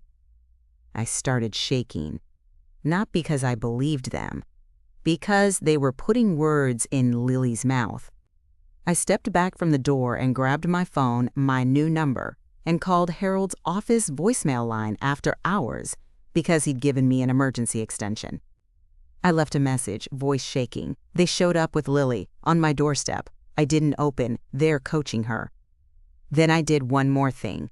I turned on the voice memo recorder and held the phone near the door, capturing Tessa's voice as she kept talking, claiming I was unstable, saying they were forced to seek court action, using Lily like a prop. I wasn't sure it would be admissible or perfect, but it was real. Tessa knocked again, harder. "Denise, open the door." Rosa whispered, "Call the police back." Marcus shook his head slightly. "Not unless she tries to force entry. Keep it clean." I hated that this had become a tactical decision, but he was right. Brandon and Tessa wanted a scene. They wanted me yelling so they could say, "See, she's unstable." So I stayed quiet. After a few minutes, the voices outside shifted. I heard Lily whining, then the scrape of shoes. Tessa hissed something under her breath, angry, sharp. Then silence. I checked the peephole. They were gone. My legs almost gave out. Rosa wrapped her arms around me, and for a second I let myself lean into it, because I didn't have enough strength to be proud. Marcus exhaled slowly. "You did the hardest thing." I wiped my face with the back of my hand. I feel like I failed her. Rosa pulled back and looked me dead in the eyes. "No, you protected her from becoming their evidence." My phone buzzed. Email from Harold's office. Subject line, "Urgent, hearing scheduled." My stomach dropped again. I opened it with trembling fingers. Harold wrote, "Court-scheduled hearing for temporary guardianship request. Date/time attached. We will respond immediately. Do not be alone." Attached was a notice. Official. Stamped. A real hearing date. And the time? 9 a.m. The same time Brandon had planted in my calendar with, "Don't make this hard." I stared at it until my vision tunneled. Marcus leaned in. "It's real," Rosa whispered. "Oh my God." And right as that sank in, my phone buzzed again. Another message from that unknown number, Tessa's. "See you in court. Wear something nice." I didn't respond. I just took the screenshot and saved it into the folder with everything else, because by this point, my pain had turned into a filing system. Then I looked up at Marcus and Rosa and said, the only true thing left in my chest. Tomorrow morning, my son is going to try to steal my rights in a courtroom. And the promise part, the part I'm making to you right now, is this. They picked the wrong woman to corner once the paper trail is in my hands. I was up before my alarm, sitting at my kitchen table in the dark, like the table might start talking if I stared long enough. Rosa made coffee without asking, like this was just another Tuesday, and not the day my son planned to walk into a courtroom and tell a stranger I couldn't be trusted with my own life. My iPhone sat face down because I couldn't stand seeing it light up. Marcus texted from his truck. "Outside in 10, you ready?" Ready is a funny word, like you can be ready to watch your family try to erase you. I walked into my bedroom and stared at my closet like it was a moral dilemma. Tessa's message, "Wear something nice," kept replaying in my head, and it made me want to show up in sweatpants out of spite. But Harold had said something the day before that stuck with me. Courts listen with their eyes first. So I put on dark slacks, a simple blouse, and a cardigan that made me look like someone who pays bills on time. I brushed my hair back, put on lipstick, and I looked in the mirror and said, out loud, "I'm not asking permission to exist." Rosa stood in the doorway and nodded like that was exactly what she needed to hear. Mini Twist hit as we were leaving. There was a yellow, sticky note on my door frame. Not inside, outside. I froze. Rosa leaned in close, squinting. "What is that?" It was handwriting I recognized instantly. Brandon's blocky, confident strokes. "Last chance. Don't embarrass yourself." My hands started shaking, but the emotion that rose up wasn't fear. It was disgust. Cold thought, clean as a blade. He loves control more than he loves me. Rosa ripped the note off the frame like she was yanking a weed. "Oh, we're keeping this." She took a photo of it on her phone, then tucked the actual note into a zip-top bag she pulled out of her purse, like she'd been waiting for a moment like this her whole life. "Receipt," she said. Marcus pulled up in his truck as we walked out. He didn't honk. He just got out, opened the passenger door for me, and gave me a look like, "We're doing this." We drove downtown in a quiet convoy, Marcus in front, me behind, Rosa beside me, Phoenix sunrise creeping over the buildings like it had no idea what kind of day it was. My stomach rolled the whole way. Then another twist. Harold called. I answered on speaker because at that point secrecy felt pointless. "Denise," he said, calm and crisp, "I need you to do one thing before you walk in." "What?" "Do not speak to Brandon or Tessa in the hallway. If they approach, you look at me. Understood?" I swallowed. "Understood." "And bring your folder," he added, "not just copies, originals." Rosa patted the thick folder on her lap like it was a baby. Harold continued, "We also have your voluntary capacity assessment scheduled. That matters today." My throat tightened. "I hate that." "I know," Harold said, "but it closes a door they're trying to walk through." He hung up, and the silence in the car felt heavy. Rosa broke it. "He's scared." "Who?" I asked, though I knew. "Brandon," she said. "People don't threaten you when they're confident. They threaten you when the ground is moving." We parked, walked up those courthouse steps, and I swear the air changed. Everything felt colder inside, even with Arizona's sun blazing outside. Harold met us near the elevators, suit on, expression steady. He looked at my outfit, gave one small nod like, "Good choice." Then he looked at Marcus. "Thank you for being here." Marcus nodded back. "She's not alone." That sentence hit me in the ribs. We rode up in the elevator with strangers who looked like they were there for traffic tickets and divorces and everything in between. Nobody looked like they were there to watch a son try to cage his mother. The hallway outside the courtroom was already crowded. Quiet voices, papers, nervous energy. I felt like I was walking into an exam I didn't study for. And then I saw them. Brandon in a pressed shirt, jaw set, pretending calm. Tessa beside him, hair perfect, face soft in that fake sympathetic way, like she was already practicing her "we're just worried" smile. And yes, Lily was there. My heart cracked in half. She was holding Tessa's hand, eyes wide, dressed in a little cardigan like they'd styled her for court. I stopped walking. Rosa's hand slid into mine, tight. Harold stepped slightly in front of me, not blocking me like I was fragile, just creating space. Brandon looked up, saw me, and his expression flickered. Not guilt. Annoyance. Like I'd shown up when I wasn't supposed to. Tessa tilted her head and smiled like she was greeting a neighbor. "Denise." Harold's voice was calm. "Ma'am, any communication goes through counsel." Tessa's smile tightened. "We're family." Harold didn't blink. Not in this hallway. Brandon's eyes cut to Marcus, and for the first time I saw real anger flash. "You," Brandon said, low. Marcus didn't take the bait. He just stood there.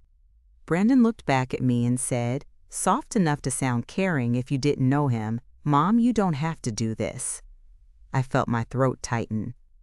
Then I remembered the grocery store, the decline, the way he wanted me begging. I looked him in the eyes and said the simplest truth I had, "You started this." His face hardened immediately. Tessa leaned down to Lily, whispered something, then Lily looked up and waved at me like she was searching for a normal moment. I waved back, small, because Lily didn't choose this. Brandon's attorney showed up, a man with a briefcase and a tired face. He nodded at Harold like this was just another morning. I heard the bailiff call our case, and my legs went light. Harold touched my elbow gently. "Stay close." We walked into the courtroom, and it felt like stepping onto a stage where everybody else had a script. The judge sat up high, glasses low on his nose, reading papers with that expression that says, "I've heard everything, and I'm not impressed easily." Harold guided me to the table, Rosa sat behind us. Marcus sat a few seats back, quiet as a shadow. Brandon and Tessa sat on the other side. Lily sat with them, swinging her feet because she was a child in a room built for adult ugliness. Mini twist. The judge looked straight at Lily and frowned. "Why is a minor child present?" he asked. Tessa's attorney stood. "Your Honor, the child is here because she is close to the respondent and—" The judge cut him off. "This is a guardianship hearing, not a family therapy session. I don't need a child used as a prop." My heart thudded. Tessa's face flushed. Brandon stared down at the table like he'd been scolded in school. The judge told them to have Lily wait outside with a court staffer. Tessa tried to argue, then stopped when the judge's expression didn't budge. Lily glanced at me as she was let out, confused. I mouthed, "I love you," and she nodded like she understood, even though she couldn't. Then the judge looked at Brandon's petition and started asking questions. "Mr. Calder," he said, "you're seeking temporary guardianship over your mother's finances and medical decisions, correct?" Brandon stood, shoulders squared. "Yes, Your Honor." "And your basis is that she is unable to manage her affairs and is vulnerable to exploitation?" Brandon nodded. "Yes. She's been acting irrationally, she's isolating, she's being influenced." The judge glanced at me. "Ma'am, do you understand why we're here?" I stood. My voice shook at first, then steadied. "Yes, my son locked me out of my Chase account, my pension account, and he wants the court to give him legal control because I objected." The judge's eyebrows lifted slightly. "You object?" "Yes," I said. "I object to him controlling my money and my choices." Brandon's attorney jumped in, smooth. "Your Honor, the petitioner has acted out of concern. There were suspected scams. There were concerns about her capacity and safety." Harold stood, calm as a surgeon. "Your Honor, we have documentation showing Mr. Calder modified her bank access without her consent on the day her card was declined at a grocery store. We also have evidence of coercive texts, attempts to isolate her from family, and the use of her funds to pay legal retainers against her." The judge leaned forward. "You have evidence?" Harold placed a folder on the table. "Yes, and we request permission to submit exhibits." The judge nodded. "Proceed." Harold handed over the first exhibit, the Chase Access Change printout with the timestamp. Then the screenshots, Brandon's text about making decisions for me. Tessa's group message, telling family not to help me. Tessa's threat about Lily. The police welfare check card. The sticky note. I watched Brandon's face tighten as each piece landed. Mini twist. The judge asked Brandon, "Did you change her account access?" Brandon hesitated. Your Honor, I secured it. For her protection." "For her protection," the judge repeated, dry. Then, Harold slid forward the Chase statement pages, Zelle transfers to Tessa, resort charges, jewelry, electronics, and the law office retainer paid from my account. The judge's eyes dropped to the page and stayed there longer than a glance. "Mr. Calder," he said, voice sharper now, "is this payment to counsel from your mother's account accurate?" Brandon's attorney spoke quickly. "Your Honor, the account is joint." The judge held up a hand. "I did not ask about account structure. I asked if the payment came from her funds." Brandon swallowed. "Yes." "And these transfers to your wife," the judge continued, tapping the page, "did those come from your mother's funds?" Brandon's face reddened. "It's complicated." The judge looked unimpressed. "It's not complicated. It's either authorized or not." Harold stood again. "Your Honor, Ms. Calder did not authorize those transfers. She also has opened a new account in her name and is redirecting her pension deposits away from the Chase account to prevent further harm." The judge turned to me. "Is that correct, ma'am?" "Yes," I said. "And you did that voluntarily?" "Yes." The judge nodded slowly, then looked back at Brandon. "So your mother, who you claim cannot manage her affairs, has taken steps to secure counsel, open a new bank account, and preserve evidence of coercion." Brandon's jaw clenched. "She was helped." Harold's voice was calm. Your Honor, seeking help is not incapacity. It's responsibility. That line hit me like a warm blanket and a knife at the same time. Then the judge asked the question that changed everything. Mr. Calder, he said, why did you not simply restore access to your mother's account when she requested it? Brandon's eyes flicked toward me, then toward his attorney, then back to the judge. Because she's stubborn. She won't listen. The judge cut him off.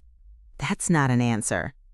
Brandon's voice rose, just a little, because she was being manipulated by that man.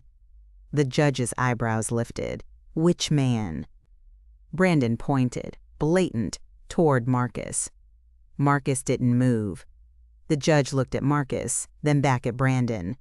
Do you have evidence of exploitation by this individual? Brandon's mouth opened, then closed. No, he admitted. Mini twist. The judge leaned back and sighed like a man who'd just had his time wasted. I'm denying the petition for temporary guardianship, he said, voice firm. There is insufficient evidence of incapacity, and there is concerning evidence of financial control and coercion by the petitioner. My ears rang. I felt my body go light, like the room shifted, but I stayed in place. Rose's hand pressed into my back from behind, like she was holding me upright. Brandon's face went white. Tessa's mouth tightened so hard it almost disappeared. The judge continued, and it got better, if you can call this kind of justice better. Additionally, the judge said, I am ordering an accounting of transactions from the Chase account in question for the relevant period, and I recommend the bank's fraud and legal departments be notified. Brandon's attorney started to object, and the judge shut it down with one look. Then he looked at Brandon, voice colder. Mr. Calder, if you continue to interfere with your mother's access or attempt further intimidation, you may expose yourself to more serious consequences. He didn't say it exactly like that, but that was the feeling, and I held on to it. Harold thanked the court, professional and calm. I could tell he was restraining a smile, because attorneys don't celebrate in courtrooms, not out loud. The judge looked at me. Miss Calder, do you feel safe? I hesitated, then said, I feel safer today than I did last week. The judge nodded, then said, continue with your new banking arrangements. Follow your attorney's advice, and do not be pressured into signing anything you do not understand. I wanted to laugh, I wanted to sob, I wanted to collapse. Instead, I nodded. Yes, Your Honor. It was over. Just like that, the thing Brandon tried to build collapsed in front of strangers. We stepped into the hallway, and the first thing I saw was Lily running toward me before the staffer could stop her.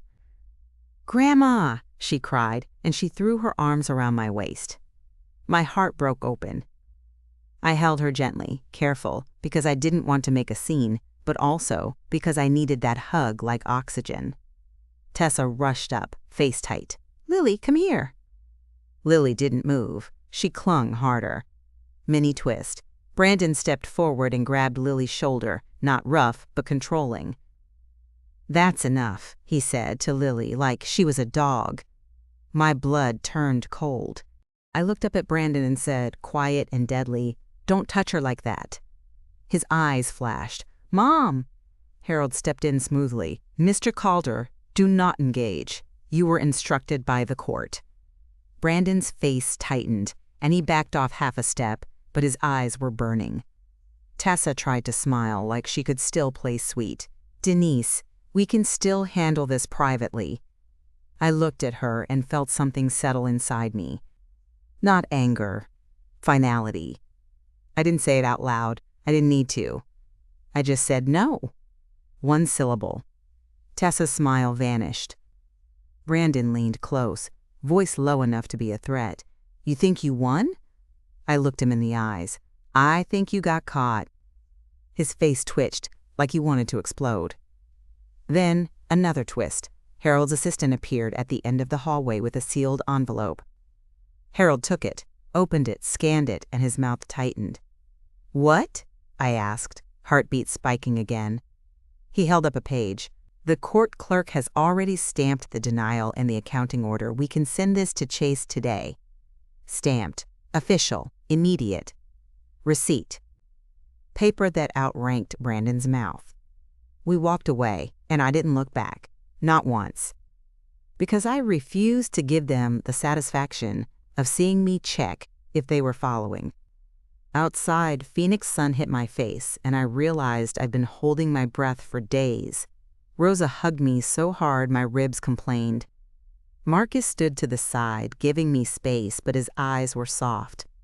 I walked over to him and said, "Thank you." He shook his head. "You did it." "No," I said. "I survived it. There's a difference." He nodded slowly, like he understood. Then I did the next hard thing. I knelt down to Lily's eye level. "Baby, I need you to listen to Grandma." Lily's eyes were wide, still glossy. I said, "You're not in trouble. None of this is your fault, but if Mom or Dad says grown-up things about Grandma being sick or confused, you tell your teacher or you tell Rosa, okay?" Rosa nodded, tears in her eyes. Lily whispered, "Are you mad at Daddy?" My throat tightened. I chose my words like I was stepping through glass. "I'm mad at choices," I said, "not at you." Lily nodded, then hugged me again. Tessa called from a distance, sharp now. "Lily, now." Lily pulled back and looked at me like she didn't want to go. That hurt more than any legal letter. I kissed her forehead. "I love you, always." She ran back to them, and I watched her go with my heart in my throat. That part didn't feel like victory. It felt like the price. Over the next week, the cold satisfaction came in pieces, like little packages delivered to my doorstep. Harold sent the court order to Chase's legal department. Chase responded, not with warmth, because banks don't do warmth, but with action. They restored my access and generated official statements going back further, not just 6 months, more. And when those pages came, the full picture was uglier than I even expected. But the best part? It wasn't my feelings on paper. It was their pattern. Repeated Zelle transfers to Tessa, purchases that matched their social media, living our best life posts, the law office retainer, another payment labeled consultation, little charges that look like daily life, and big ones that look like a weekend getaway funded by my pension. Harold built it into a clean timeline, and he did it with the calm of a man assembling a puzzle he'd seen too many times. Mini twist, the other law office, the one Brandon used, sent a letter trying to spin it. It said Brandon was acting in good faith and seeking to protect his mother. Harold read it, then looked up at me and said, "Good faith doesn't Zelle your wife." That made Rosa laugh so hard she snorted, which I needed. Then the next twist, Tessa's family group text started unraveling. Because once people saw the court denial, yes, someone leaked it, and no, it wasn't me, suddenly the tone changed. A cousin texted me privately, "Are you okay?" "I'm sorry, we didn't know." My aunt in Tucson called and said, "I should have asked you first." I didn't scream at them. I didn't punish them. I just told them the truth. "I was locked out," I said, "and they tried to make me look unstable so nobody would help." Silence on the line, then shame. It wasn't my favorite feeling, being pitied, but it was better than being erased. And Brandon? Brandon went quiet. Not because he'd grown conscience. Because Harold was now sending everything in writing, and Brandon couldn't out-talk paperwork. One afternoon, I got an email from Chase confirming my pension direct deposit had been rerouted to my new account. I stared at that confirmation like it was a sunrise. Receipt. Final lever removed. A few days later, Lily called me from a number I didn't recognize. I hesitated, stomach twisting. Then Rosa said, "Answer. Put it on speaker." I did. "Grandma?" Lily's voice was small. My throat tightened. "Hi, baby." She whispered, like she was hiding. "Mom said I can't talk to you, but I miss you." My eyes burned. I kept my voice gentle. "I miss you too, so much." Lily asked, "Are you sick?" I swallowed. "No, sweetheart. Grandma's not sick. Grandma's just dealing with grown-up stuff." Lily was quiet, then said, "Daddy was mad." I closed my eyes. Okay, I said softly. If Daddy is mad, that's not your job to fix. She sniffed. Can I see you? My chest ached. I chose the safest truth. Soon. I'm working on it, but you can always write me a note, okay? Okay, Lily whispered. I love you. I love you more, I said, and I meant it so hard it hurt. The call ended, and Rosa wiped her eyes with the hem of her shirt like she was angry at her own tears. Marcus texted later, "You good?" I typed back, "I'm standing." Because that's what it was. Standing. Not dancing, not celebrating. Standing. Harold eventually negotiated a formal agreement. Brandon would have zero access to my finances, no shared accounts, no phone plan, no digital access, nothing. If he violated it, there were consequences, real ones. I signed it with a pen that didn't shake. Brandon never apologized, not the way a real apology sounds. Tessa sent one text, through her attorney, saying she regretted how things unfolded. That made me laugh, bitter. Regretted how things unfolded like it was weather. Point is, I got my life back on paper. And I got something else too. A new habit. Every time someone tells you it's for your own good, you ask, show me in writing. Because love doesn't hide. Control hides. So yeah, that's where it landed. A grocery store decline turned into a courthouse hearing, and my son learned the hard way that you can't build a cage out of my pension and call it help. And if you love karma stories, if you love watching the truth win when the receipts finally come out, stick around, because I've got plenty more where that came from.